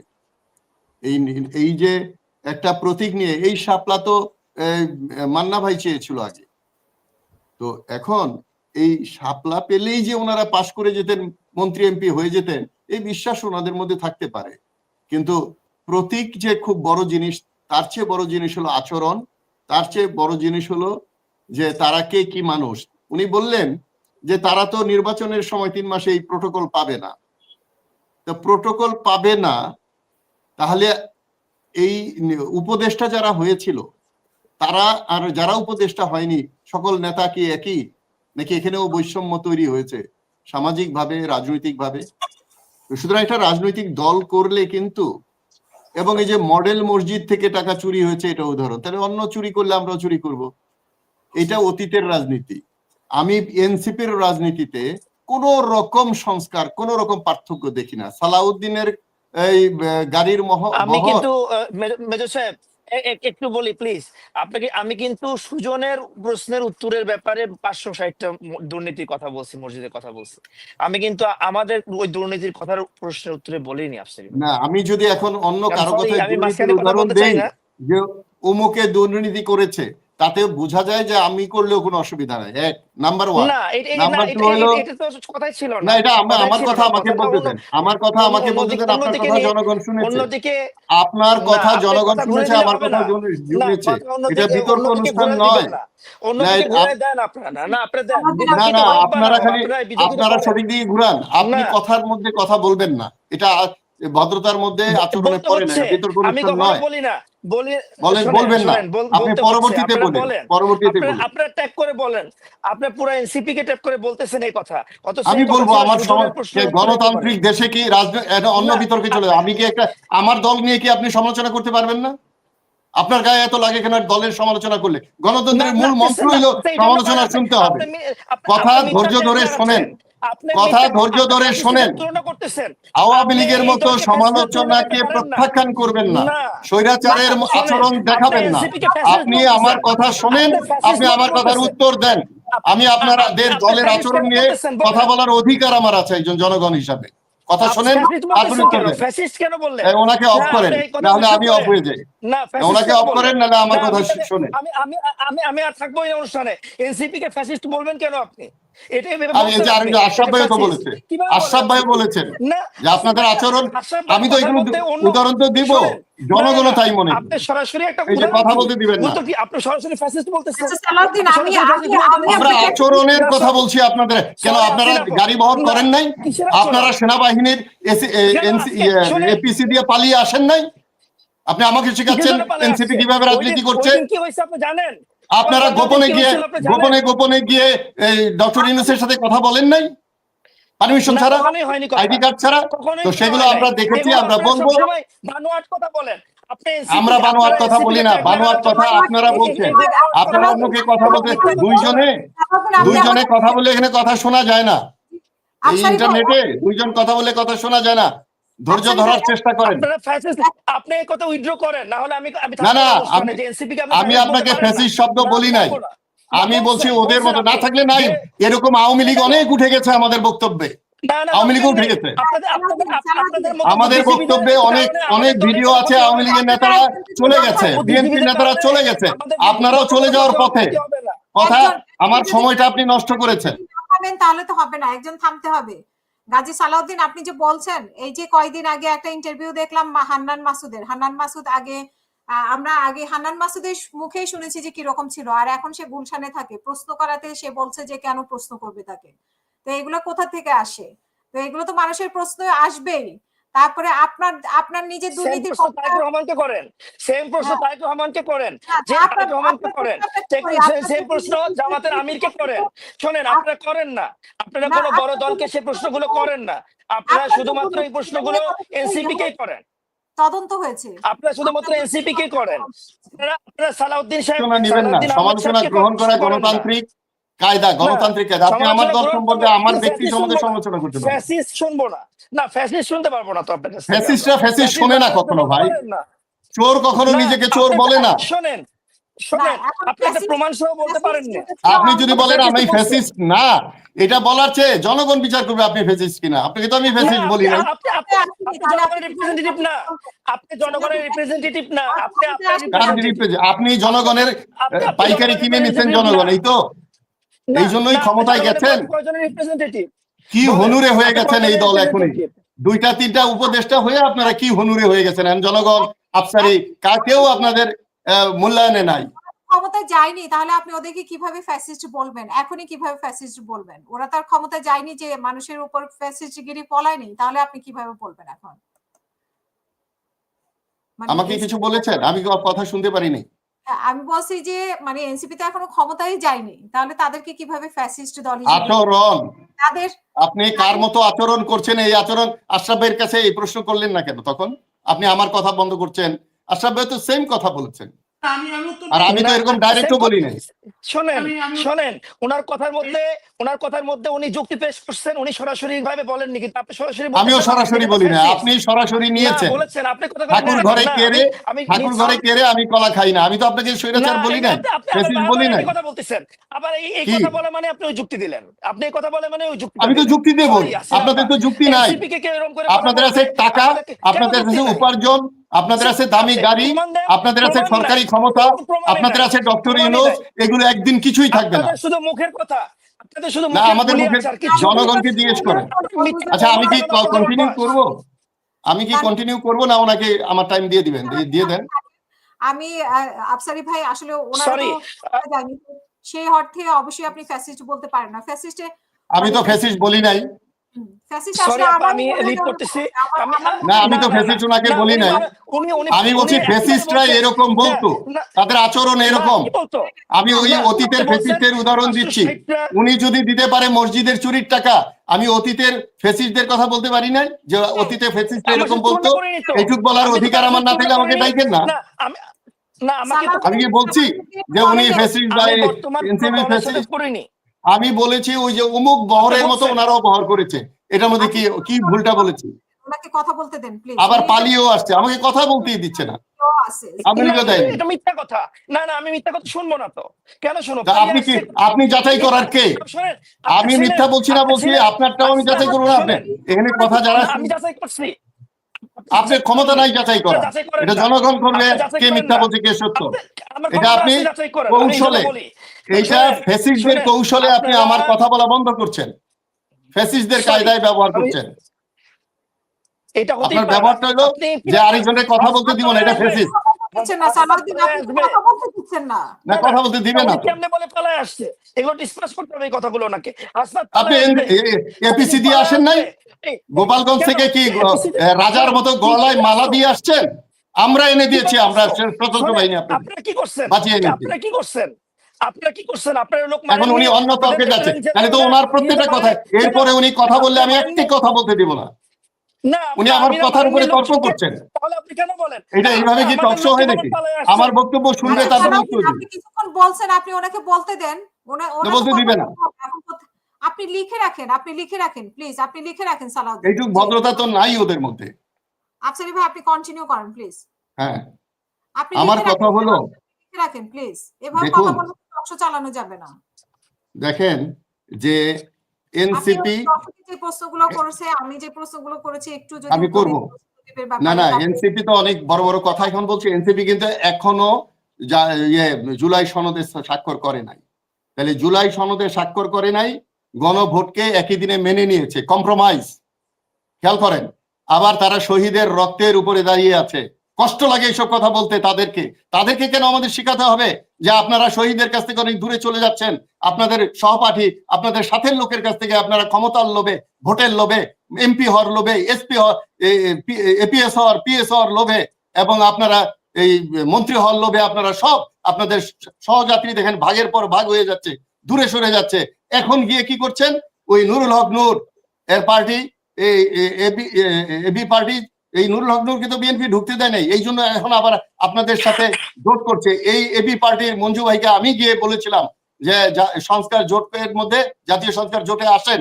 উনি বলছে সংস্কারের বাইরে কেউ নাই, সবাই সংস্কার চায়। আমি বলছি কয়দিন পরে বুঝবেন। এখন আমাদের নাম অনুকরণ করি, আমাদের জোটের নাম জাতীয় সংস্কার জোট, ওনারা দিয়েছেন গণতান্ত্রিক সংস্কার জোট। উনি 3 মাস আগে আমারে বলছে সংস্কারের পক্ষে সবাই আছে, কেউ সংস্কারের বিপক্ষে নাই। বুঝতে সময় লেগেছে। তা এই এনসিপিরও বুঝতে একটু সময় লাগবে, বয়স হতে হবে তো, এবং দেখতে হবে অনেক কিছু। এখন আসেন, প্রশ্নকর্তা যে প্রশ্ন করেছে জামাতের জেলা আমিরের উপর হামলা, এই যে হামলা, মামলা, তারপরে দোষারোপ, তারপরে আপনি মিথ্যা বলা, এবং অন্য অন্য আগের রাজনৈতিক স্টাইলেই মিছিল মিটিং শোডাউন করা, গাড়ি বহর করা, এগুলো আগের মতোই রয়ে গেছে। এখানে তরুণদের কাছ থেকে যে পরিবর্তন জনগণ চেয়েছিল সেটা হয়নি। এবং আমি স্বরাষ্ট্রমন্ত্রীর কথা আসছিল যে উনি লটারি দিয়ে কেন এটা করলেন, এটা কি প্রকাশ্যে করেছে? এখন লটারি না করে তো বলে দিলেই হয় লটারি করেছি। আমি স্বরাষ্ট্র উপদেষ্টার সাথে দেখা করেছিলাম, বলেছিলাম বিডিআর হত্যা, তারপরে সাগর রুনি হত্যা, তারপরে আমাদের সিনহা হত্যা, এগুলোর বিচারের কথা বলছি, এগুলো আমাদের এজেন্ডায় আছে। আমি এই 1 বছরে আমি ওনার এজেন্ডা এগুলো আছে, আমি ওনার কার্যকলাপে দেখতে পারি নাই। তো সুতরাং এটা সমালোচনা করলে যদি দোষ হয় যে না আমি রাজনীতি করে আমি এই সমালোচনা করতে পারবো না, তাহলে হবে? তো সমালোচনা যারা সহ্য না করে তারা রাজনৈতিক আচরণ তাদের মধ্যে নেই। সুতরাং এটা বুঝতে হবে। এখন আসেন যে বাউলদের নিয়ে যে ঘটনাগুলো ঘটলো, এটা তো ওই আগেও এরকম ঘটেছে, তাহলে পরিবর্তনটা কোথায় হলো? তাহলে পরিবর্তনের পথ ছেড়ে এনসিপি এখন নির্বাচন নিয়ে ব্যস্ত হয়ে গিয়ে, আমি আবার এটা বললে মনে করি না নির্বাচন চাই না, নির্বাচন অতীব গুরুত্বপূর্ণ, নির্বাচনটা হওয়া খুবই গুরুত্বপূর্ণ, কিন্তু নির্বাচনের মতো নির্বাচন হওয়া উচিত। আমরা 70-এর নির্বাচন দেখেছি, দেশভাগ হয়েছে। 73-এর নির্বাচন দেখেছি, বাকশাল তৈরি হয়েছে, ওখান থেকে স্বৈরাচার শুরু। এরপরে কয়েকটা নির্বাচন দিয়ে মার্শাল্লকে জায়েজ করা হয়েছে। গত 3টা নির্বাচন আমরা দেখেছি। এই আগামী নির্বাচন হলে একটা দেশ ভালো হয়ে যাবে, নতুন পথে যাবে, এটা হবে না। কারণ সবাই ক্ষমতার জন্য, ওই যে ক্ষমতা থেকে দায়িত্বে আসা, সেটা এনসিপিও আসেনি। তারা ক্ষমতার প্রতি, টাকার প্রতি তাদের যে লোভ, জনগণ এটা বুঝতে পারছে এবং দেখতে পাচ্ছে, এবং বলেই দিয়েছে একজন ওনাদের যে 20 কোটি টাকা লাগে ইলেকশনে যেতে। তো কেন 20 কোটি টাকা লাগবে একটা স্বাধীন দেশে নির্বাচন করতে? এই জবাব তাকে একদিন দিতেই হবে। ও আমাদের কেউ না, মানে আসিফ আমাদের কেউ। এইগুলো বুঝবাজি বোঝে। এখন শোনেন, এই আছে না, ওনারা হলেন ওই যে আপনার উট পাখি, ঝড় আসলে মরুভূমির ওই বালির ভিতরে মাথা ঢুকিয়ে থাকে, ঝড় দেখে না, মনে করে ঝড় আসে নাই। তো সুতরাং এইগুলো বোঝানোর ক্ষমতা আছে শুধু জনগণের। জবাব দিবে জনগণ, মাঠে গেলে জবাব দিবে। আপনি এনসিপি আজকে 2 মাস 3 মাস আগের এনসিপি আর এখনকার এনসিপি এক নয়। 2 মাস 3 মাস আগে এনসিপির 2-3টা নেতাকে যেভাবে কথা বলতে আমরা দেখেছি, এখন জনগণ সেইভাবে কথা বলতে দেখছে না। আপনি বিশ্বাস করেন, এই যে জামাত এবং বিএনপি, এই 2 দলের কারণে অন্য কোন দল এখন সঠিকভাবে, সুষ্ঠুভাবে, নীরবে নির্বাচন প্রচারণা করতে পারছে না। আমার এলাকায় গাজীপুরে যে এই ধানের শীষের পোস্টার এই ইয়ের মধ্যে মারা হচ্ছে, কি বলে, দাড়িপাল্লার উপরে, এবং সারা দেশেই এগুলো মিডিয়াতে আসছে, এটা নিয়ে ঝগড়া হচ্ছে, বিবাদ হচ্ছে। আপনি দেখেন একটা দলের, আমি তো কোনো দলেরই ছেড়ে কথা বলছি না, এই না যে শুধু এনসিপি, একটা দলের 8,000 লোক বহিষ্কার করা হলো। আপনি দেখেন 165 জন তারা হত্যা করলো, যেটা 150 জন হত্যা হয়েছিল ইউনিয়ন কাউন্সিলে।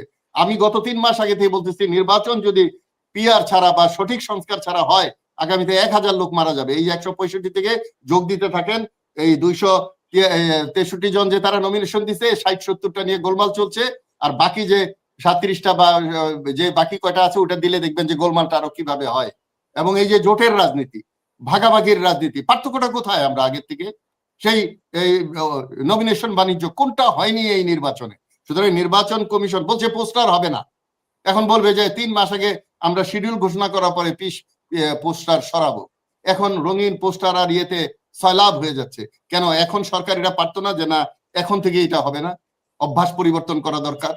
তো সুতরাং কোনো একটা কথা বলছে সরকার, কোনো একটা দলের পক্ষে গেলে খুশি, তার বিপক্ষে গেলে অখুশি। এই জন্য আমরা সংস্কার পার্টি এই নির্বাচনে যাইনি। আমরা বুঝতে পারছি, আমরা দাবি করেছিলাম এই সরকারকে নির্বাচনের 3 মাস আগে তত্ত্বাবধায়কের কাছে সরকারের ক্ষমতা হস্তান্তর করার জন্য, দায়িত্ব হস্তান্তর করার জন্য। আপনি বলেন রায় হয়েছে যে তত্ত্বাবধায়ক সরকার নির্বাচন করবে। পৃথিবীতে এমন রায় কয়টা আছে যে দেখেন যে এর পরবর্তী নির্বাচন না, একটা গ্যাপ দিয়ে পরে হবে? এটা কার পরামর্শ হয়েছে বা কার সুবিধার জন্য হয়েছে? কেন আগামী নির্বাচন তত্ত্বাবধায়ক সরকারের অধীনে রায়টা আসলো না? এগুলো কি জনগণ বোঝে না? জনগণ বুঝতে চাইবে না? এটা কি কোনো দলকে জিজ্ঞেস করলে তারা রেগে যাবে? এটা কি সরকারকে জিজ্ঞেস করলে সরকার তার উপরে চড়াও হবে? সুতরাং এই পরিবেশটা পরিবর্তন হয়নি বলেই আজকে বাউলদের নিয়ে নাটক বলেন আর আঘাত বলেন। নাটক হলেও তো আঘাত আঘাত, মাথায় বাড়ি দিলে নাটক করে বাড়ি দিলেও একটা মানুষকে সত্যি সত্যি বাড়ি দিলে রক্তই বের হবে, আর সত্যি সত্যি নাটক ছাড়া বাড়ি দিলে রক্তই বের হবে। তাহলে এই যে রক্তারক্তির একটা পরিবেশ, কি পরিবেশ তৈরি করতে পেরেছে দেখেন। 13 দিনে ইয়ে দিয়েছে কোর্টকে বিদেশে দেওয়ার বিপক্ষে আমি নই, আমাদের দলও না, কিন্তু এটা জনগণের সাথে আলোচনা করে তাদেরকে সাথে রেখে, রাজনৈতিক দলকে সাথে রেখে, এই এনসিপিকেই তো এখন এই সরকার গোনে না। অনেক কিছু এনসিপিকে আগে যেভাবে জিজ্ঞেস করা হতো এখন জিজ্ঞেস করে নাই। যেমন মনে করেন এই যে স্বাক্ষর তারা করলো না, সরকার ভ্রুক্ষেপ করে নাই, তারা বাধা দিতে গেল, পিটায় ওখানে আহত হাত টাত খুলে ফেললো, কি হলো? তো সুতরাং কার স্বার্থ কখন, এবং ডক্টর ইউনূস যে স্বার্থ উদ্ধার করেছে ব্যক্তিগতভাবে, গ্রামীণ ভাবে এবং তার ভবিষ্যতের জন্য, এটা তো অন্যান্য ফ্যাসিস্ট সরকারের মধ্যে আমরা কি এটা দেখি নাই?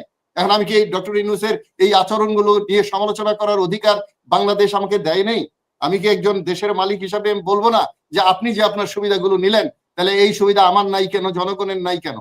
সুতরাং রাজনীতি করলে স্পষ্ট ভাবে করতে হবে। ওই যে রাজনীতিতে শেষ কথা বলতে কিছু নাই, সেই তথাকথিত রাজনীতিতেই যদি এনসিপি থাকে তাহলে এনসিপির মূল্যায়ন ওভাবেই হবে।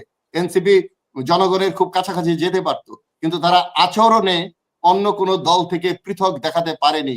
এখনো এনসিপি এই যে নমিনেশন নিয়ে বলেন, একজন রিক্সাওয়ালা নমিনেশন কিনতেই পারে, কিন্তু তাকে কেন দেওয়া হচ্ছে, কোন উদ্দেশ্যে, কোথায় দিচ্ছে, এগুলো সব মানুষ বোঝে কিন্তু। এবং তাদের নিজেদের মধ্যে যেটা বৃহৎ একটা ছাত্র সমাজ ছিল, তরুণ সমাজ ছিল, তাদের থেকে তারা কত ছোট আকারে ছোট হয়ে এসেছে সেটা কি তারা দেখবে না? এখন ক্ষমতার কান যদি বড় বড় থাকে, হাতি তো তার শরীর দেখে না, এই জন্য আল্লাহ বড় কান দিয়ে দিয়েছে, যাতে শরীর দেখলে হাতি সব তছনছ করে ভেঙে ফেলবে, যে আমি এত বড় প্রাণী আমি কেন রাখবো, সব তছনছ করে দিবে, এই জন্য 2টা কান লাগিয়ে দিয়েছে। তেমনি ভাবে মানুষের যখন ক্ষমতার কান তৈরি হয়, মানুষের যখন টাকার কান তৈরি হয়, তখন আর পেছন নিজেকে দেখতে পারে না যে তারা কতটুকু ক্ষমতাশালী। আমি শুধুমাত্র শেষ কথাটা এইভাবে বলবো, আপনারা যে যাই বলেন না কেন, শেষ বিচারের মালিক হলো আল্লাহ তাআলা। কোনো অন্যায় কেউ এই সৃষ্টিকর্তা এই পর্যন্ত আমি দেখি নাই।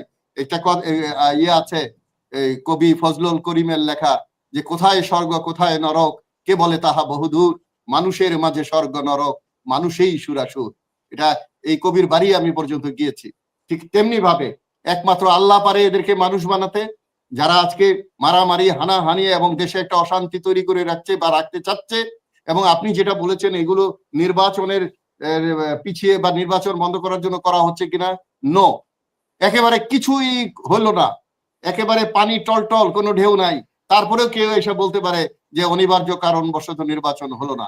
আজকে পর্যন্ত মানুষ নিশ্চিত নয়, নির্বাচনের রাত পর্যন্ত মানুষ নিশ্চিত হবে কিনা নির্বাচনের জন্য, এটা নিশ্চিত করার দায়িত্ব সরকারের, এটা নিশ্চিত করার দায়িত্ব ইলেকশন কমিশনের। এবং ইলেকশন কমিশন এর অধীনে সব থাকার কথা, কিন্তু আজকে এই খবরে বলেছে স্বরাষ্ট্র মন্ত্রণালয় আইন শৃঙ্খলা দেখবে। নো, ইট শুড বি নির্বাচন কমিশন, স্বরাষ্ট্র মন্ত্রণালয় নির্বাচন কমিশনের অধীনে থাকবে। তার মানে দায় দায়িত্ব নির্বাচন কমিশনকে নিতে হবে। এটা উদুরপিণ্ডি ভুদুরগারে দেওয়ার একটা কৌশল। তো সুতরাং এগুলো খেয়াল করছে কারা? এই আমরা, আমাদের মতো রাজনীতিবিদ, যারা মনে করি জনগণ বোকা, তারা কিছু বুঝবে না, তারা এগুলো খেয়াল করছে না। জনগণ ঠিকই খেয়াল করছে। আগামী নির্বাচনে সঠিক রায় জনগণ দিবে, না দিলে আমরা নতুন বাংলাদেশ পাবো না। আমরা এমন কোন রাজনৈতিক দল দেখছি না যারা নির্বাচনে যাচ্ছে তাদের মধ্যে জনগণের পক্ষে, জনগণের জন্য, জনস্বার্থে, দেশের স্বার্থে, দেশের কল্যাণে এগিয়ে আসছে এরকম দেখছি না।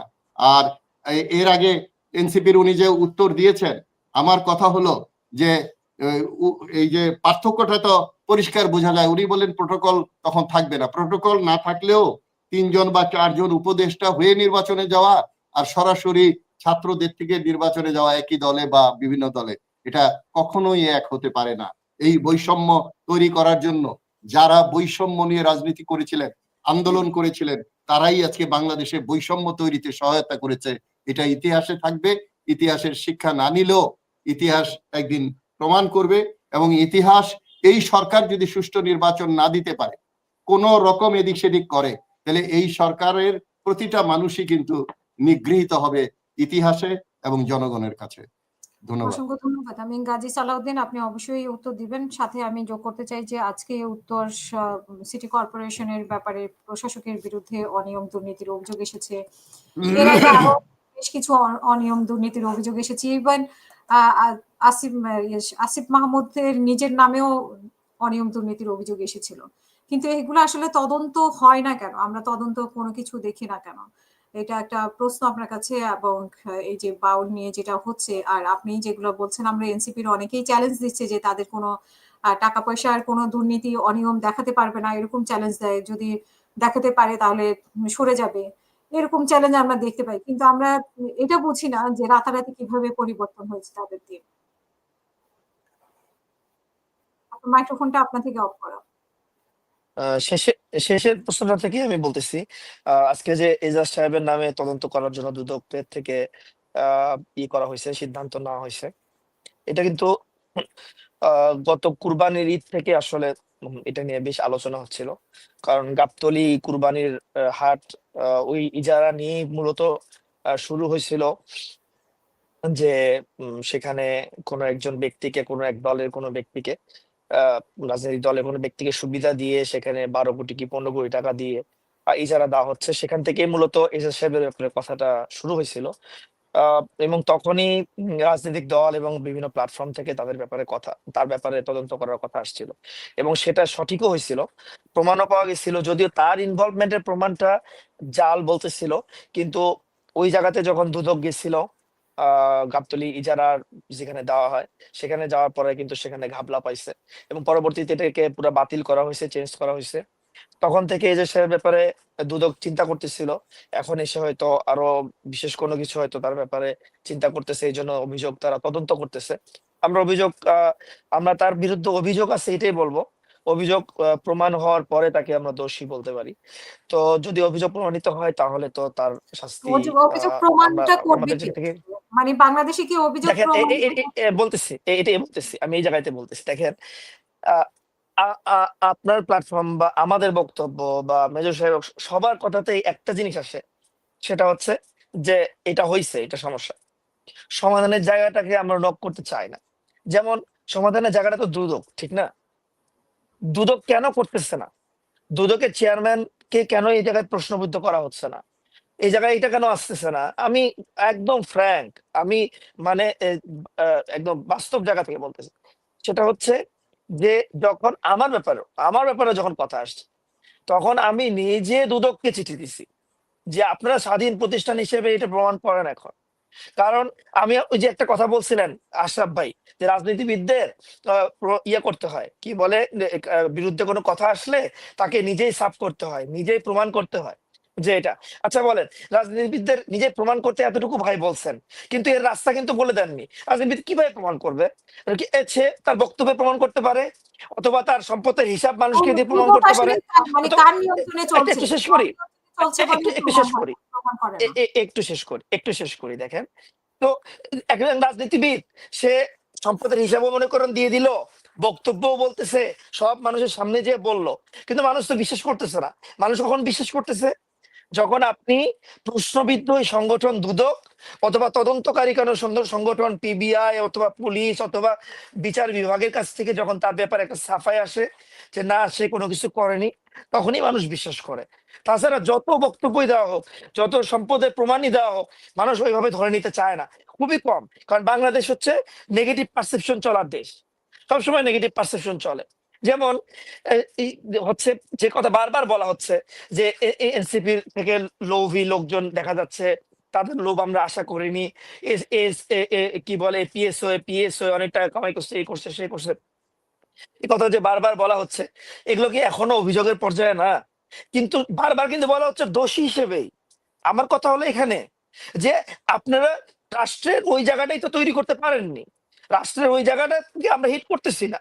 তো দুদক কেন স্বাধীন আচরণ করতে পারতেছে না? কেন দুদকের উপরে এই প্রভাব বিস্তার করা থাকবে? যেমন গতকালকেও দুদকের চেয়ারম্যান মহোদয় আব্দুল মোমেন সাহেবের কথা বলছেন যে আমাদের উপর যারা প্রভাব খাটাতে চাবে, আমাদেরকে যারা চাপ দিতে চাবে, তাদের নাম আমরা প্রকাশ করে দিব। এটা ওনার মনের কথা নাকি হচ্ছে মুখের কথা, এটা আমি জানি না, এটা আল্লাহ ভালো জানে। কিন্তু আমরা হুম, বাস্তব কথা কি? বাস্তব কথা কি? বাস্তব কথা হচ্ছে ওনার এটাই আসল কথা হওয়া উচিত যে আমাদের উপর কেউ চাপ প্রয়োগ করবে না। তাহলে তাহলে ওনারা 7 মাস কেন নিচ্ছেন, এই কথাগুলো আলোচনা আসা উচিত। এই 7 মাস কেন নিচ্ছেন তাদের অভিযোগের তদন্ত করতে?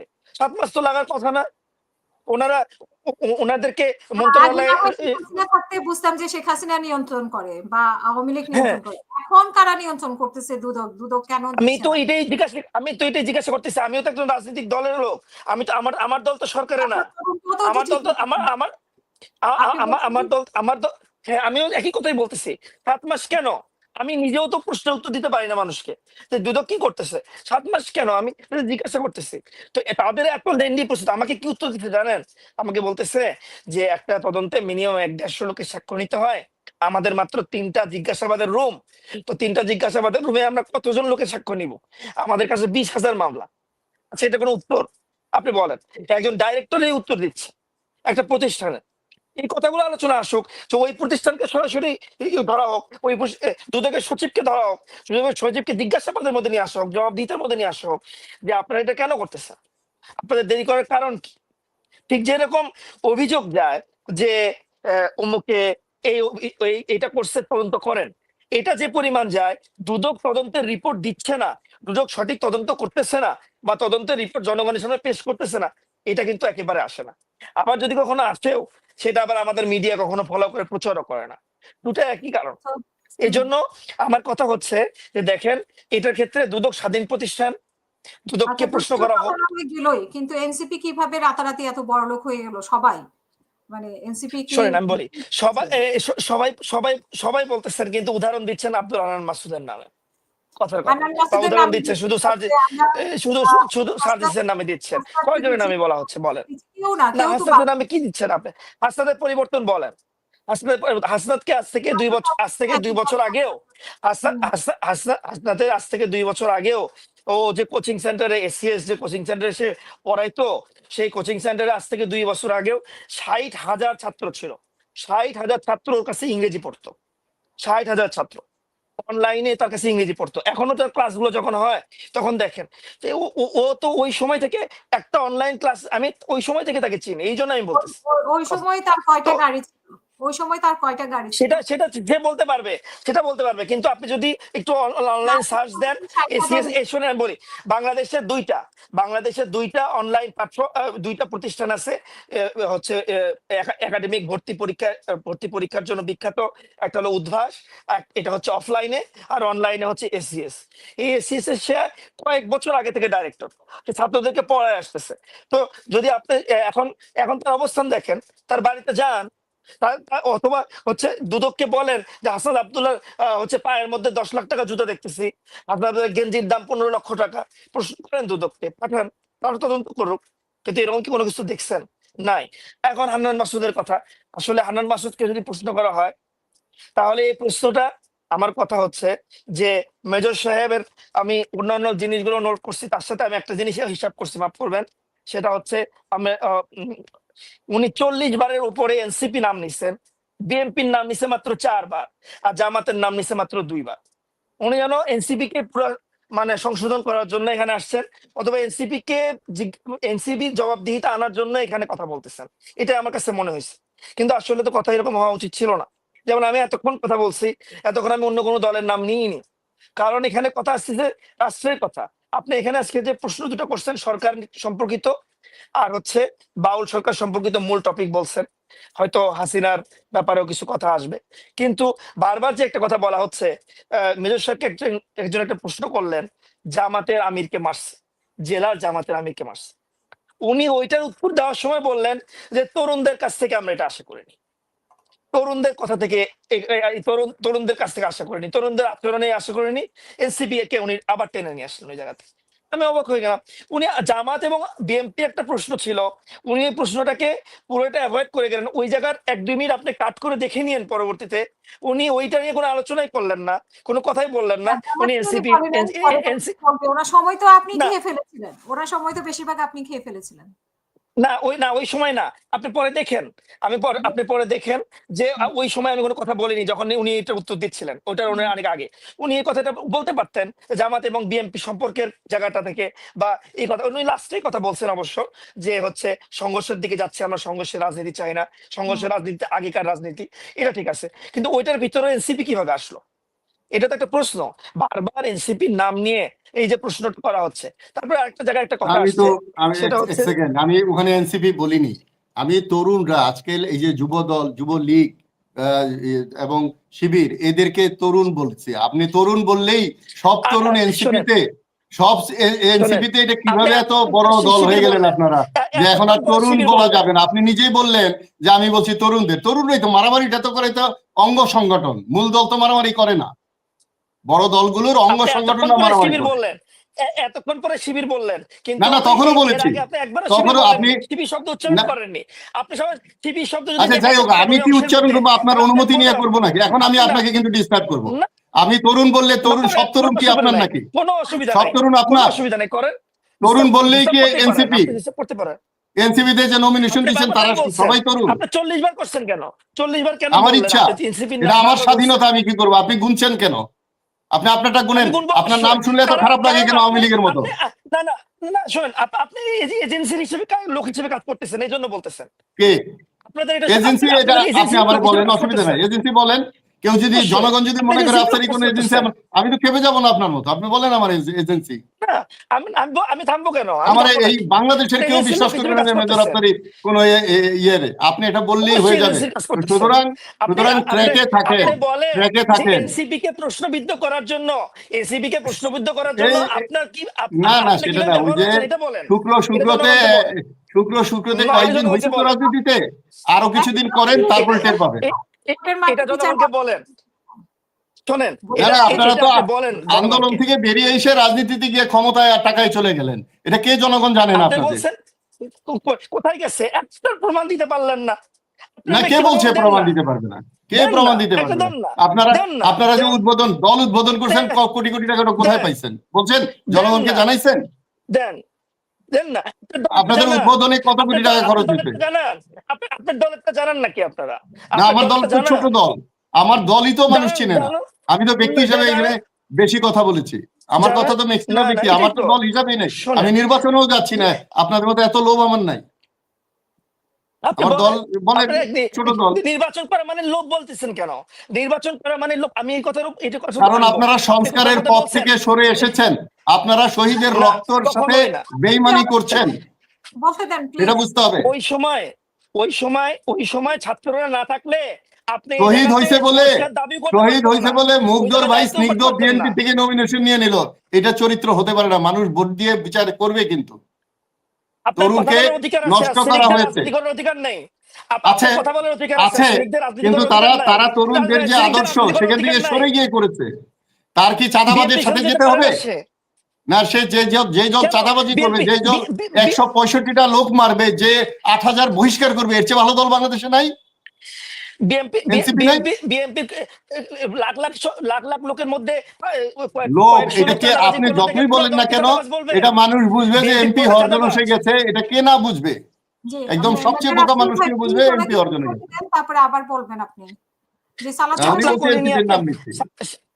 হ্যাঁ, এনসিপি নামের কথা আমি বারবার বলবো। দেখেন শাপলা কলির কথা আমার আসছে, অধিকার আছে শাপলা এনসিপির শাপলা নাম নেওয়ার, আপনি শাপলা কি কখনো বন্ধ হ্যাঁ, করতে পারবেন আমার যে অধিকার। মেজর আফসার এনসিপির নাম না নিতে পারবে না? আমি এই আইন করতে না পারবেন? আমি বন্ধ করবো না, আমি বন্ধ আমি করবো না। হাজার হাজার কোটি কারণ বার এই বলবো, এজেন্সির আপনার লোকদেরকে আপনার যেটা সত্য এজেন্সির সেটা বলবো। লোকদেরকে শোনেন, আপনারা যে এই বারবার যে এজেন্সির বলছি লোকরা আপনারা আন্দোলন করছেন, ওইটা তো হিসাবে নেন না। তরুণরা শোনেন যে আন্দোলন শোনেন করলো, তরুণরা যে স্যাক্রিফাইস করলো, এটা এজেন্সিরা যে বারবার বলছি, এটা তো বলেন না যে মেজর আফসারি তরুণদের স্বীকার করে। বিএনপি তো করে না। শোনেন, বিএনপি স্বীকার করে, কোথায় বিএনপি করতেছেন, এই আন্দোলন স্বীকার কোথায় করেছে। করতেছেন? আপনি তো ট্যাগ দিচ্ছেন, আপনি ট্যাগ লাগাচ্ছেন, আপনি ট্যাগ লাগাচ্ছেন, আপনি হচ্ছে ট্যাগ ট্যাগ ফ্যাসিস্ট যদি বলতেছেন। লাগানোর সুযোগ আপনারা দেন, শোনেন, না আফসারি না লাগাইলে অন্য কেউ লাগাবে। আচ্ছা, শেষ করবেন সালাউদ্দিন, শেষ আমরা করবেন সুযোগ প্লিজ। দিচ্ছি না। শোনেন আমি বলি, দেখেন যদি না দিলে মান্না বললাম ভাই কিন্তু। তো আমাদের মান্না ভাই তো আমাদের শাপলা নিয়ে কোনো প্রশ্ন করে নেই, কিন্তু আপনি উঠাইছেন এখানে, আপনি ওটা উঠেছেন আপনার আমি প্রত্যেকটা ইতিহাসটা পয়েন্টে জানি বলে, এনসিপি অনেকেই আসার জানে না উদ্দেশ্য। এটা। শোনেন, হাজার উনি হাজার ভিউ, বলেছে এটা তো যে স্পষ্ট। আমি কেসে যাব না, আমি ইচ্ছা করলে কেস করতে পারি। আপনি হ্যাঁ জানেন না এগুলো? হ্যাঁ, মান্না ভাই এই বলেছে বলছে, আমাদের আমি সামনে ইচ্ছা করলে বলছে, কেস করতে আমাদের পারি। সাথেও বসা হয় ভাই। শোনেন, তাহলে আপনার সাথে তাহলে সবাই এটা বসছে এটা এরকম না, বলাতে আপনার আপনার সাথে এখন খারাপ বসছে লাগছে? সত্যটা বলাতে না, খারাপ খারাপ লাগছে? লাগবে না, না মিথ্যা খারাপ বললে ভালো লাগবে না। লাগবে? আচ্ছা, বলতে দিয়ে শেষ তো করেন কখনোই না। সালাউদ্দিন, please, আমরা শেষ করব অনুষ্ঠান। দেখেন, আবুল সরকারের ব্যাপারটা নাটক বলা হচ্ছে। আপনারা আবুল সরকারের বিগত সময়ের ভিডিওগুলো দেখেননি, এই জন্য নাটক মনে হচ্ছে। আবুল সরকার আজ থেকে 20 বছর আগে থেকে এরকমই বক্তব্য দিয়ে থাকে। আমার বাড়ি বগুড়াতে সোনা আদালতে এসে গেছে আজ থেকে প্রায় মানে 32 বছর আগে মনে হবে, আমার মনে আছে ছোটবেলা, ওই সময় এসে দিয়ে আসছে, এখন বাংলাদেশ হচ্ছে প্রত্যেকদিন নতুন নতুন ঘটনা নিয়ে আসার দেশ। হুট করে একটা কথা, একটা ভিডিও অনলাইনে চলতে থাকবে, ফেসবুকে চলতে থাকবে, বিশ্বাস অবিশ্বাস করে হোক না হোক মানুষের উপর রিয়াকশন করা শুরু করে দেয়। আর এখানে যেটা সবচেয়ে বড় কথা, সেটা হচ্ছে যে বাংলাদেশে ধর্মের ব্যাপারে কেউ কোনো ছাড় দিতে চাবে না। এর যেটা আশরাফ ভাই বলছিলেন, এই ধর্ম একটা খুবই একটা মানে স্পর্শকাতর বিষয়। এই জন্য যেখানে আল্লাহর ব্যাপারে উনি এই খারাপ কথাগুলো বলে আসছেন, দীর্ঘ সময় তাকে সুযোগ দেওয়া হয়েছে, এই জন্যই সে আজকেও বলে আসতেছে। এখন তার প্রত্যেকটা প্রোগ্রাম অনলাইনে হয়, আগের প্রোগ্রামগুলো অনলাইনে হতো না, ক্যাসেটের ভিডিও বানাইতো। এখন এখনকার মানুষ, অনেক মানুষ নামাজও পড়ে না, কিন্তু মুসলমান আছে, কিন্তু সে কিন্তু আল্লাহর ব্যাপারে খারাপ সহ্য করবে না। তো হুম, এইটাকে শুধুমাত্র মানে ঘটনা ধামাচাপা দেওয়ার বা হচ্ছে বন্দরের ব্যাপারে ঘটনাকে ধামাচাপা দেওয়ার একটা সাজিশ বা ষড়যন্ত্র হিসেবে এটাকে নেওয়া আমার কাছে মনে হচ্ছে না।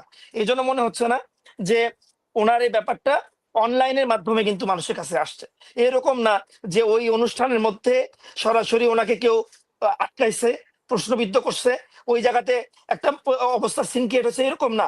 অনলাইনে যেদিন আসলো তার 2 দিনের মাথায় ওনাদেরকে মারা হলো, একটা সিন ক্রিয়েট করা হলো। তো এখন অনলাইনে তো এর আগে থেকেও ছিল, এখন এর আগে করা হয়নি। এখন ওখানে যারা আছে তারা কারা? যেখানে জামাতের লোক দেখা গেছে, শিবিরের লোক দেখা গেছে, তো ওই জনতা নামে আরো অনেকে সেই দেখা গেছে, অনেক ধরনের লোক দেখা গেছে। কেউ কেউ হয়তো ইচ্ছা করে গেছে, কেউ কেউ হয়তো এমনি মানে নিজের হাতে আইন তুলে নিছে। তা আমাদের এনসিপির কথা হচ্ছে যে আল্লাহ এবং আল্লাহ রসুলের ব্যাপারে কেউ প্রশ্ন করবে, এই ব্যাপারে আমাদেরও কোনো ছাড়, দলের দলের আমাদের বিস্তারিত প্রায় 5 পৃষ্ঠার ব্যাখ্যা দেওয়া আছে। এখানে দল বাউলের পক্ষে নিচে এরকম না, বরং দলের কথা একটা ছিল যে যদি কেউ করে থাকে তাহলে সেটা বাংলাদেশের আইনের অনুযায়ী তাকে শাস্তি দেওয়া হোক, সর্বোচ্চ শাস্তি দেওয়া হোক বাউল সরকারকে। কিন্তু ওই জায়গাতে কোনো কিছু যদি করতে যায় তাহলে জায়গায় জায়গাটা ছড়ায় পড়বে। বাংলাদেশের অনেক গ্রাম অঞ্চলে অনেক জায়গাতে মুড়িদানরা আছে, তাহলে ঘর বাড়ি জ্বালায় দেওয়া শুরু হবে।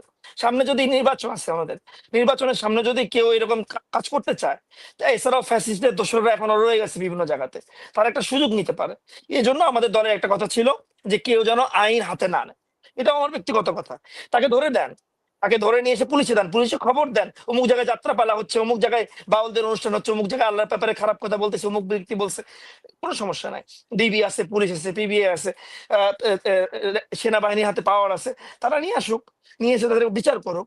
আমাদের জায়গায় এটা, এই জায়গাতে এসিবি কে শুধুমাত্র বাউলের পক্ষে বলছে, ধর্মের বিপক্ষে বলছে, এটা যদি খারাপ করা হয় তাহলে তো এটা একটা মানে নিশ্চিত মানে এটাও একটা ধরনের হ্যাঁ, ট্যাগিং। একটা প্রিয় কথা বন্ধু, হলো, বলছেন। একটা কথা আমি বলি, দেখেন বাংলাদেশে শুধু যে বাউল আর ইসলাম ধর্ম এগুলো নিয়ে কথা হয়, আচ্ছা বলেন তো এই 47-এর দেশ ভাগে মুসলমানদের কি কত বড় ভূমিকা ছিল? বাংলাদেশে এর আগের সরকারগুলো আগেকার কোনো রাজনৈতিক সরকার বলেন, দেশপ্রেমিক সরকার বলেন, বা ওই যে সেনাবাহিনী দ্বারা যে পরিচালিত 8-9 বছরের এরশাদের সরকার, জিয়াউর রহমানের 1-2 বছরের সেনাবাহিনীর সরকার, এগুলোর সময়ও কি কখনো মুসলমানের ধারক বাহক যারা 47-এর স্বাধীনতার, 71-এর স্বাধীনতার, তাদেরকে নাম নিয়ে তাদেরকে প্রকাশ করার চেষ্টা করা হয়েছে? কোন জায়গায় কি আপনি ইখতিয়ার উদ্দিন মোহাম্মদ বিন বখতিয়ার খলজির নামে কোনো হল পাবেন? কোন জায়গায় কি আপনি হাবিলদার আব্দুল আজিজ সাহেবের নামে কোনো হল পাবেন? কোন জায়গায় সিরাজউদ্দৌলা নামে কোনো হল পাবেন? কোন ভার্সিটিতে নাই। প্রীতিলতার নামে হল আসছে না, সূর্য সেনের নামে হল আসছে না। আমি কথা অন্যদিকে নেওয়ার চেষ্টা করতেছি না, আমি বলতেছি কোন কোন জায়গাতে আমরা ধর্মের ব্যাপারে অনেক বেশি সেন্টিমেন্ট হয়ে যায়, আর কোন কোন ব্যাপারে ধর্মের এত বড় সেক্টর বাদ রেখে দিচ্ছে ইতিহাসের কাছ থেকে। ইসলামের জায়গা শুধুমাত্র ইসলামের মুসলমান হওয়ার কারণে তাদের নাম নিয়ে আসা হয় না। তো এটাও তো প্রশ্নের মধ্যে থাকা উচিত। আরেকটা ব্যাপার হলো বন্দর নিয়ে ক্লিয়ারিফিকেশনের ব্যাপারে সরকারের গোপনীয়তা আসলেই প্রশ্নবিদ্ধ। কিন্তু বন্দর বিদেশিদের দেওয়ার দ্বারা দেশ বিক্রি হয়ে যায় না, এটা একদম ক্লিয়ার কাট কথা, এটা জনগণ বোঝে। আপনার এখানেও অথবা বন্দর নিয়ে যত ধরনের ফেসবুকে লেখালেখি, অনলাইন প্ল্যাটফর্মে লেখালেখি হয়, ওগুলোর একটু কমেন্টস গুলো দেখেন। ওই কমেন্টস গুলোর মধ্যে স্পষ্ট যারা আছে তারা কোনো ওই বট বাহিনীর বা ভুল বা ওই ফেক কোনো পেজের কমেন্টস না। সবাই চাচ্ছে যে বন্দরের দুর্নীতি বন্ধ হোক, বন্দরে শত শত টাকা, কোটি টাকা দুর্নীতি হয়। তো এই দুর্নীতি বন্ধ করার জন্য দেখেন দেখেন আমি বলি, পার্শ্ববর্তী দেশ ভারতের কথা যদি চিন্তা করেন, ভারতের রাজনীতিক একটু বলি, ভারতের রাজনৈতিক অবস্থানের সাথে আমাদের বিরোধিতা আছে আমাদের দেশের ব্যাপারে। কিন্তু ভারতের আর্থসামাজিক উন্নয়ন হোক, মানে উন্নয়নের সাথে আমরা যুক্ত হওয়া অথবা সংস্কৃতির সাথে যুক্ত হওয়া, এটা তো অনেক আগে থেকে আমাদের সাথে সম্পৃক্ত। ভারত যদি পাঁচটা যদি ডিপি ওয়ার্ল্ডকে দিয়ে দেশ যদি বিক্রি না হয়, তাহলে আমাদেরটা দিলে দেশ বিক্রি হয়ে যাবে, এটা কোনো কথা হলো?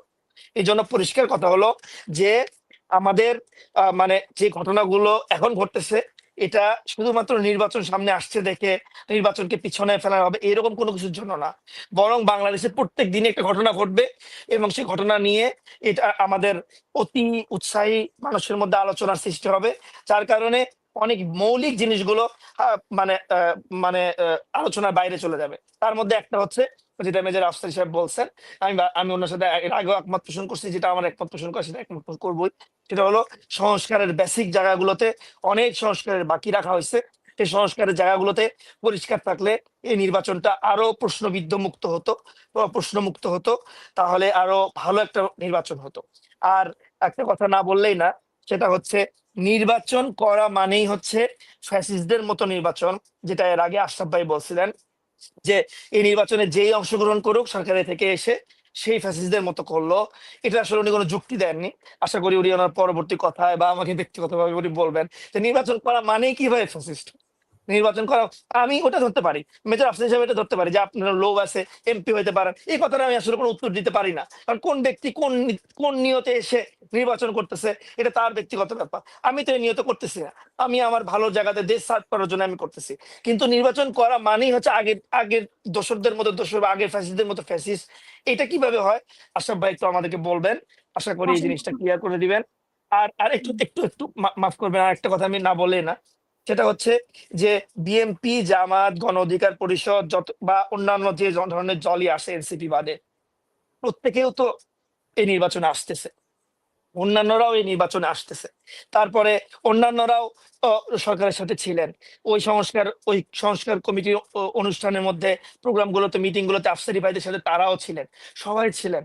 তো ওই জায়গাতে সবাই নির্বাচন করতেছে, একটা ঐক্যের জায়গা প্রতিষ্ঠিত হয়েছে।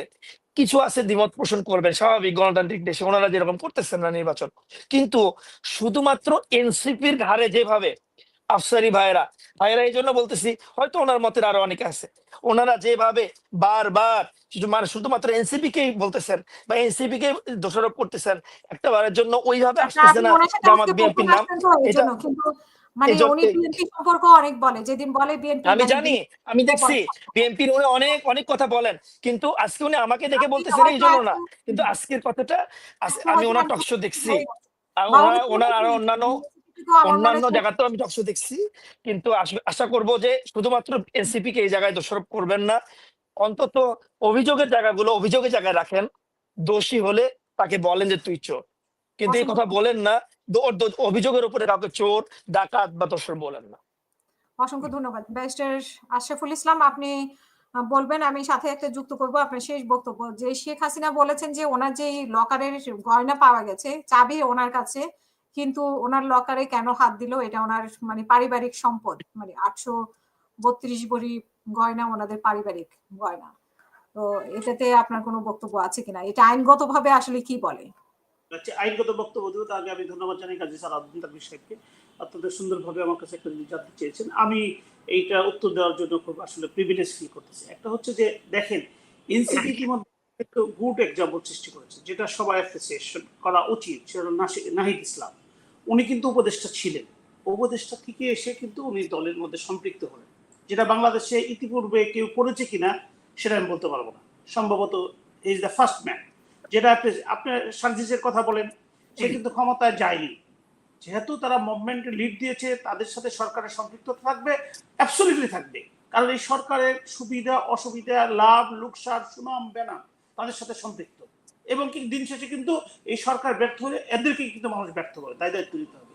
সেই হিসাবে হাসনাত আব্দুল্লাহর কথা বলেন, হাসনাত আব্দুল্লাহর ক্ষেত্রে আমি আপনাদেরকে এটা বলতে পারি যে অনেক জায়গায় আলোচনা হয় যে হাসনাত আব্দুল্লাহকে নিয়ে একটা কথা বলেন যে সে দুর্নীতির সাথে সম্পৃক্ত, যদিও ওই যে ফেনীতে যে কেলেঙ্কারির কথাটা চলে আসছে, যে আপনার ওই যে এইগুলা রিলিফের ব্যাপারে, যে টাকা তার নাকি অ্যাকাউন্টে গেছিল, কিন্তু তাছাড়া তার বিরুদ্ধে কিন্তু সাধারণ অসাধারণ শিক্ষিত অশিক্ষিত কোনো যে লোকের কথাই বলেন, it's a very good concept about him, এটা আমাদের অ্যাপ্রিসিয়েশন করার কথা। আমরা যেটা এনসিপির কাছ থেকে এক্সপেক্ট করেছিলাম, আমি তানভীর সাহেবকে বলি, সেটা হচ্ছে যে একটা লিস্ট আনিয়ে দিবে, যে কে তার বাবাকে টেক কেয়ার করে, মা টেক করে, ফ্যামিলির প্রতি টেক কেয়ার, চরিত্র কেমন, তার সততা কেমন, ইভেন কি এনসিবির দায়িত্ব ছিল আজকে ঘরের দিকে ধরে নিয়ে আসা ওই দুর্নীতি বাসগুলোকে রাস্তায় ধরে নিয়ে এসে পুলিশের কাছে দেওয়া, দুর্নীতি দমনকে দেওয়া। হোয়াজ আমরা দেখলাম কি এনসিবির সাথে সম্পৃক্ত অনেকে চাঁদাবাজির অভিযোগে তাদেরকে গ্রেফতার করেছে। এটা কিন্তু আমি এনসিবির দোষ দিচ্ছি না, আমাদের এক্সপেকটেশন, আমাদের আশাটা আমরা এখানে ব্যর্থ হয়েছি। কারণ বাংলাদেশে আপনি কি গ্যারান্টি দেওয়া বলি, Awami League BNP where is a political party, মানুষ সমস্ত কাজ থেকে মুখ ফিরিয়ে দিয়েছিল, মনে করছিল ইয়াং ছেলেগুলো কোনো কাজ করবে। এনসিপি কিন্তু প্রত্যেকটা মন্ত্রণালয়ে তাদের লোক বসাইছে, ছাত্রদের রিপ্রেজেন্টেটিভ ছিল, কিন্তু সেটা কিন্তু ফুটফল কোনো আলোচনা হয় না, ফুটফল কোনো কিছু হয় নাই। মানুষের যে কষ্ট, সাধারণ মানুষের যে ব্যথা, রাজনীতি, আপনার কতজন ধনী মানুষ আছে, কতজন রাজনীতির সাথে সম্পৃক্ত আছে, সবচেয়ে বেশি মানুষ হচ্ছে সাধারণ অসহায়, গ্রাম থেকে এই পর্যন্ত, বিশেষ করে চিকিৎসা ক্ষেত্রে হয় না। এখন আমি সর্বশেষ শুধু এটা বলে শেষ করবো, তানভীর সাহেব, আপনি যে বললেন যে এই বন্দরের ব্যাপারে দুর্নীতির জন্য বিদেশিদের হাতে তুলে দেয়, বাংলাদেশে একটা সেক্টর দেখান যেখানে দুর্নীতি হয়, একদম কোর্ট কাছারি থেকে আরম্ভ করে পুলিশ থেকে আরম্ভ করে প্রত্যেকটা, যদি সব ক্ষেত্রে দুর্নীতি হয় তাহলে বাংলাদেশ স্বাধীনতার দরকারটা কি? এই দেশটা একটা দেশের কাছে তুলে দেন, তাহলে তো কোথায় দুর্নীতি চলবে না। আমাদের ইমিউনিটি, যেমন বডিতে ইমিউনিটি দরকার, আমি যখন আইসিইউতে যদি থাকি, আইসিইউ থেকে যখন বেরিয়ে আসবো, আমার বডিতে যদি নিজস্ব ইমিউনিটি গঠন না হয়, তারা, আমরা এনসিবির কাছ থেকে এক্সপেক্ট করতেছিলাম যে এই যে ট্যালেন্টেড ব্রাইট ছেলেগুলো, তারা তাদের ট্যালেন্টেড ব্রাইটনেস দিয়ে এই হিউম্যান রিসোর্স সৃষ্টি করবে এবং বাংলাদেশকে একটা আধুনিক জায়গায় তারা পৌঁছে দেবে, সেটা আমরা আশাহত হয়েছি, আমরা কোনো গুরুত্ব দিচ্ছি। সর্বশেষ আমি বিনীতভাবে আপনাকে বলবো যে আফসারি সাহেব যে কথাগুলো বলেছেন যে 44 বার এনসিপি, এটা কিন্তু এনসিপি ডিসক্রেডিট না, রাজনীতি মানে সমালোচনার মধ্যে থাকতে হবে, রাজনীতি মানে আলোচনার মধ্যে থাকতে হবে। আপনারা এই 24-এর পর আপনাদের রাজনীতি দল প্ল্যাটফর্মে আসছে, আপনাদের একদম গ্রাম থেকে শহর পর্যন্ত প্রত্যেকটা লোকের মধ্যে যদি আলোচনা আসে, সমালোচনা ভাবে আসুক, উত্তর দেওয়ার দায়িত্ব আপনাদের, খণ্ডনের দায়িত্ব আপনাদের, কিন্তু আলোচনা আসলে খণ্ডাবেন কিভাবে, তাহলে তো মানুষের মধ্যে একটা অবস্থান সৃষ্টি হবে। এই জন্য আমি আবার আপনাদেরকে বিনীতভাবে বলবো, let them criticise and you should respond them, দেখবেন যে আপনাদের মানুষের মধ্যে একটা ভিত্তি স্থাপন। এখনো আমি পার্সোনালি এনসিপির কাছে আশাবাদী যে নবীনদের দ্বারা কিছু হোক, যে এই দুর্নীতির জন্য যে বলেন না চুরের বোনেনটা করে রাখবো আর মাথা ব্যথার জন্য কি মাথা কেটে ফেলবো, বন্দর গুলো দিতে আমার আপত্তি নাই, যে আমি আফসার হিসাবের সাথে একমত, কেন দিবে সেটা আমি জানার অধিকার রাখি না। এটা নিয়ে কি কোনোদিন ওই যে আলী রিয়া সাহেব যে এতবার খাওয়া দাওয়ার মিটিং করলো, একবার কি কোনো জায়গায় কোনো সেমিনার মিটিং করা হয়েছে, কোনো যারা এদের সাথে সম্পৃক্ত যারা বসা তাদের সাথে কথা বলা হয়েছে যে বন্দরে এই যে বিভিন্ন নামে বিভিন্ন লোক দুর্নীতি করে, বিভিন্ন জায়গায় টাকা চলে যায়, যদি একটা সুন্দর আধুনিক টেকনোলজির মাধ্যমে এই সব জায়গার মধ্যে যদি আমাদের বন্দরগুলোর ম্যানেজমেন্ট করা হয়, আমাদের এখানে হিউম্যান রিসোর্স সৃষ্টি হবে, আমাদের এখান থেকে যে সম্পদ আসবে, দেশের আরো উন্নয়ন হবে, দেশের এই সব জায়গাগুলো ডেভেলপমেন্ট হবে। যেহেতু একটা পরিবর্তনের হাওয়া আনতেছি, আমরা এই পরিবর্তনটা করতে চাই। এটা কি জানার অধিকার আমরা রাখি না? আমি একজন সচেতন নাগরিক, সুপ্রিম কোর্টে প্র্যাকটিস করি, আমারই জানার কোথায় সুযোগ হয় নাই যে বন্দর কাকে দেওয়া হচ্ছে, কেন দেওয়া হচ্ছে, এবং বন্দরগুলো দিলে আমি কি কি ভাবে লাভবান হব, এবং আগে অতীতে কি কি জায়গায় আমার সময় প্রবলেম আসলে আমি তো জানতে চাই এনসিবির কাছ থেকে। এনসিবির দায়িত্ব ছিল, আপনার এনসিবি বলতে থেকে মাইন্ড করেন না। এই যে ভারতের সাথে ফ্যাসিস্ট যেসব চুক্তি করে হয়েছে, একটা চুক্তি তো বহিঃপ্রকাশ হলো না, একটা চুক্তি বাতিল হলো না, কেন হলো না? সর্বশেষ শুধু বলবো, ডক্টর ইউনূস সাহেব কিন্তু পদ্মা সেতুর পক্ষে ছিলেন না। আমি কয়েকবার পদ্মা সেতু থেকে ওই পারে গিয়েছি, যে রাস্তাগুলো দিয়েছে, আমাকে বেদবি মাফ করবেন, ফ্যাসিস্টের বিপক্ষে, কিন্তু ফ্যাসিস্ট আসলে আমার কিন্তু মৃত্যু অবধারিত। ওই রাস্তাতে যখন সাধারণ মানুষ যায়, তারা কিন্তু ফ্যাসিস্টের সুনাম করে। এই যে লোক পদ্মা সেতুর বিপক্ষে কথা বলছে, সেই লোক যদি এখন বন্দর ব্রিটিশের হাতে দিতে চায়, তাহলে আপনাকে সাধারণ মানুষের কাছে কিভাবে গ্রহণযোগ্য করবেন? যে লোকটা এলিভেটেড এক্সপ্রেস এয়ারপোর্টে যে নামে, যারা হাইওয়ে, যারা নর্থ বেঙ্গল আপনার বগুড়াতে যায়, যে সাধারণ মানুষের কাছ থেকে আপনি এই যে বন্দর দিচ্ছেন, আপনি যেগুলার বিরোধী ছিলেন, এইগুলা করতে গেলে আপনাকে অধিক ভালো কাজ করতে হবে, ট্রান্সপারেন্ট হবে, মানুষকে বোঝাতে হবে যে অতীতে যা হয়েছে এই তারা ভাগবাটোয়ারা করে নিয়ে গেছে। 5 টাকার কাজ করতে যে 500 টাকা নিয়ে গেছে, আমরা 500 টাকা নিয়ে এসে আপনাদেরকে দিচ্ছি। এইগুলো আমরা দাবি করি। যেহেতু আপনি একটা আছেন, আপনার কাছ থেকে আমরা এক্সপেক্ট করি যে আমরা সমালোচনা করলে আলোচনায় আসবে না। এই যে করলাম, হয়তো আমি রঙে করতে পারি, একটা শব্দ যদি সেটা পজিটিভ হয়, ওইটার প্রশংসা চাই। ধন্যবাদ, ভালো থাকবেন। জি, আসসালামু আলাইকুম। জি, লকারের ব্যাপারটা কথা বলেন নাই। লকারের ব্যাপারে বললাম যে, যে লোকটা যে কোনো ভাবেই হোক না কেন, বাংলাদেশে একটা আদালত দ্বারা কনভিক্টেড হয়েছে, সো ওনার লকার থাকতেই এবং হবে। কনভিকশনের মধ্যে তাকে বলা হয়েছে তার স্থাবর অস্থাবর সম্পত্তি রাজনীতি করতেই হবে। সেখানে আপনার ব্যক্তিগত সম্পত্তি কোথায় থাকে? আরেকটা কথা হলো যে, বাংলাদেশের প্রাইম মিনিস্টার ছিলেন, সে এই দেশ থেকে দল বল আত্মীয় স্বজন সহ পালিয়ে চলে গেছে। সে যদি আমি বলে যে লকারের স্বর্ণ আমার ব্যক্তিগত জিনিস, আমার ব্যক্তিগত রাইট এই খর্ব করা হয়েছে, জাস্ট একটা হাস্যকর, সিম্পল এটা বলবো, যেটাতে কোনো ভিত্তি নাই। আপনার উপরে আমার রাষ্ট্রকে রাইখে, আমার উপরে হেলিকপ্টার দিয়ে আমার সন্তানকে মায়ের ক্ষমতায় টিকে রাখার চেষ্টা করছেন, পারেন নাই, পালিয়ে চলে গেছেন আপনার দল বল সহ। এখন আপনি বলতেছে আপনার এলাকার আমার শিশু সন্তানদেরকে মারলেন, আমার ভাইকে যে মারলেন, পুলিশকে যে বিতর্কিত করলেন, এইগুলা তাদের রাইট ছিল না, তাদের পার্সোনাল রাইট ছিল না। জাস্ট এটা হাস্যকর। ধন্যবাদ। অসংখ্য ধন্যবাদ। মেজর আফসারি শেষ করবেন প্লিজ। একটু আগে মানে একটা স্ট্যাটাস দেখলাম, এনসিপি নাকি 10 সিটের বিনিময়ে, আমি জানি না সত্য মিথ্যা, 10 সিটের বিনিময়ে বিএনপির সাথে যাচ্ছে, এরকম অনেক কিছুই শোনা গেছে, 20 সিটের বিনিময়ে, 10 সিটের বিনিময়ে। দেখ মেজর আফসারি, আমি না, এখন এনসিপি নিয়ে বললে তো আবার এনসিপির বন্ধু মাইন্ড করবে। এই মাত্র টিভিতে স্ক্রলে দেখলাম, এই পত্রিকার যে অনুষ্ঠানটা হচ্ছে, যে এনসিপির শুরুতেই এই জোটের মধ্যে দ্বন্দ্ব, এনসিপির এনসিপির জোটে দ্বন্দ্ব, আজকের পত্রিকায়। আমি খুব স্পষ্টভাবে বলতে চাই যে এনসিপি কে প্রথমত ধরে নেওয়া হয়েছিল তরুণদের প্রতিনিধিত্ব করার জন্য একটা দল, বাংলাদেশে তরুণদের প্রতিনিধিত্ব করার দল হিসাবে প্রথম মাহি চৌধুরীকে মানুষ মনে করেছিল। আমি জানি না ওনার বয়স কত ছিল তখন। মাহি চৌধুরী রাজনীতিতে আসার পরে ধরে নিয়েছিল তরুণরা আসবে, এরকম এই 5ই আগস্টের আগে কয়েকবার ট্রাই করা হয়েছিল।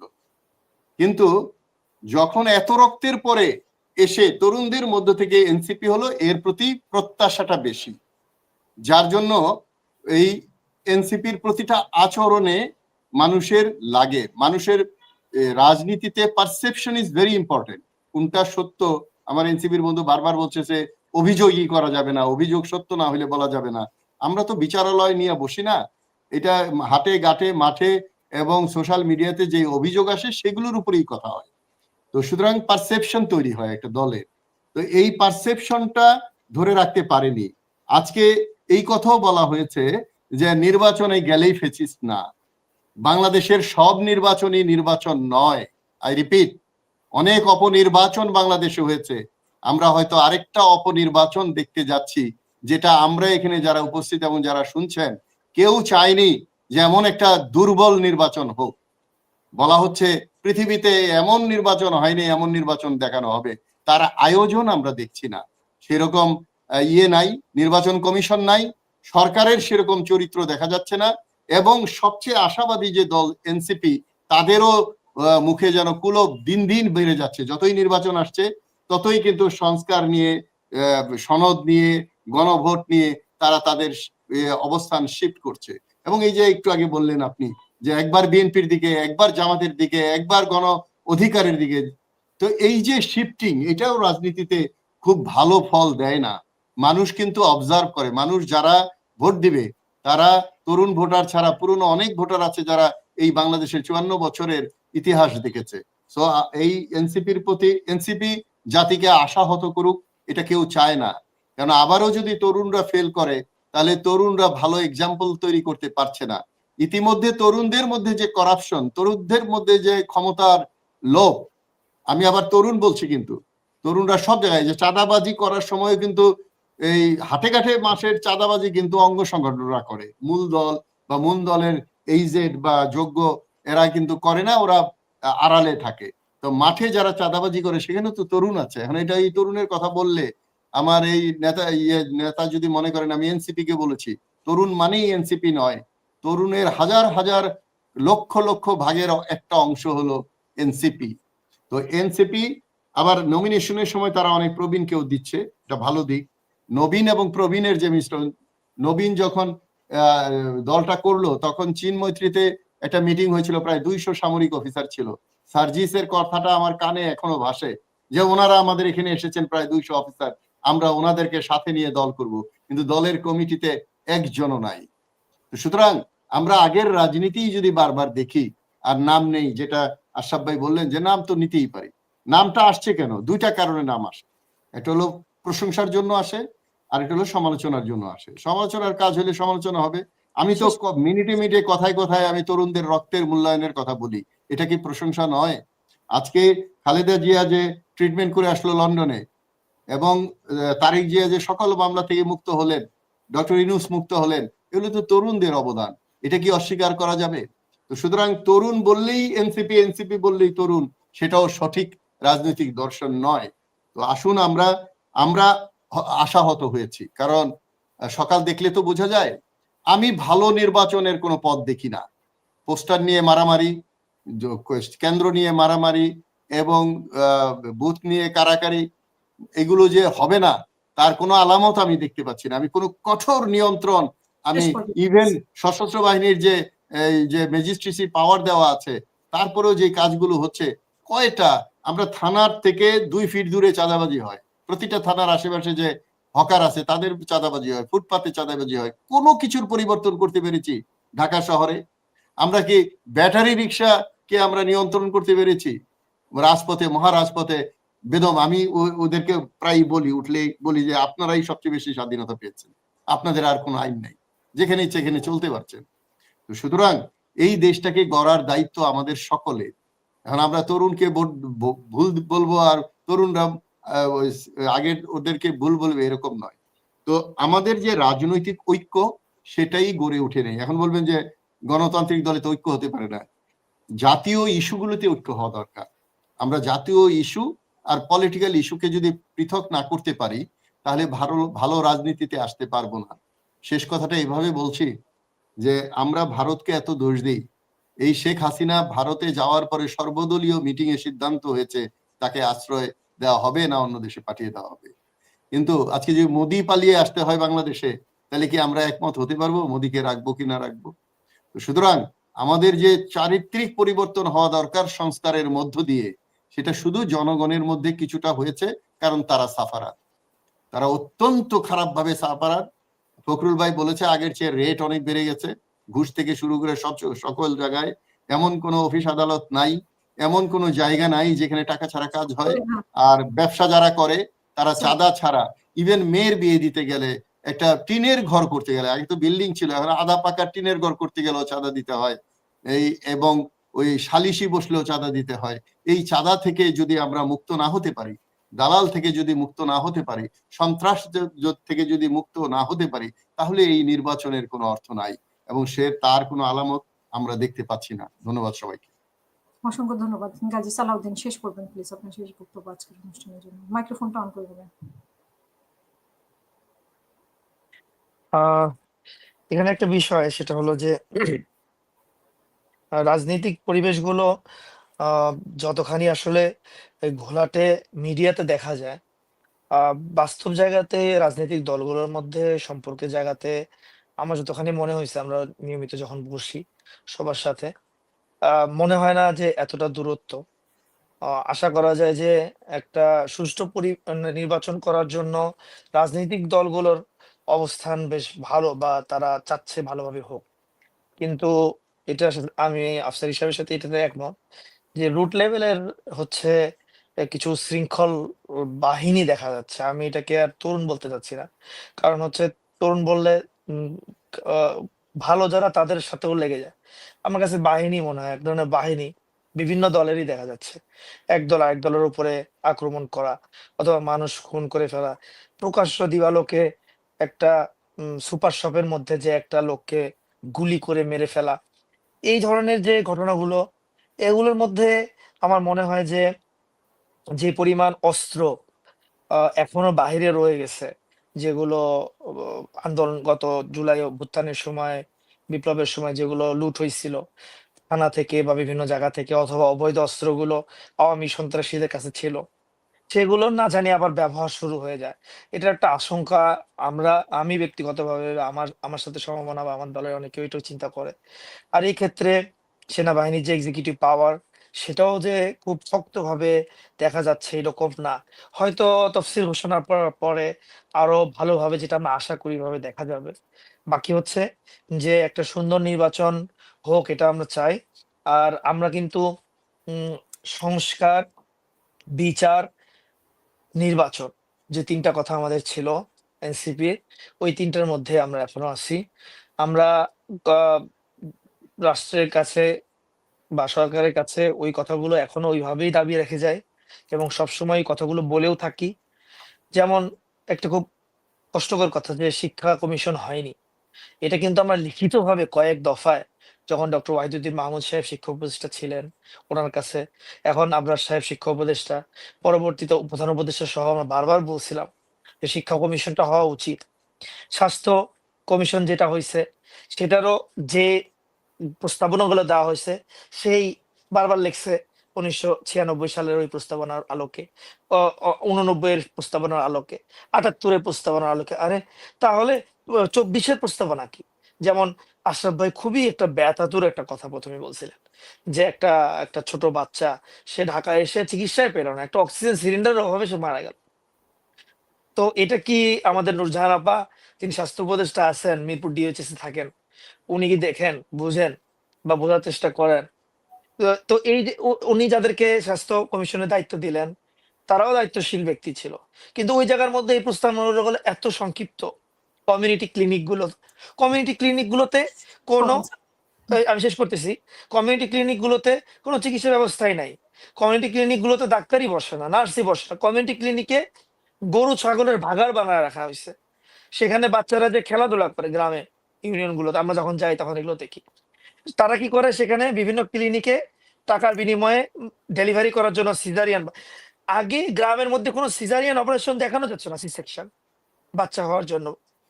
কিন্তু এখন হাজারে হাজারে হচ্ছে। এগুলো সবগুলোই একটা সিন্ডিকেটের মাধ্যমে। তো এই জায়গাগুলো অবশ্যই সংস্কারের প্রয়োজন আছে, এবং এই সংস্কারগুলো আমাদের সবসময়ের দাবি ছিল, বারবার আমরা চাই।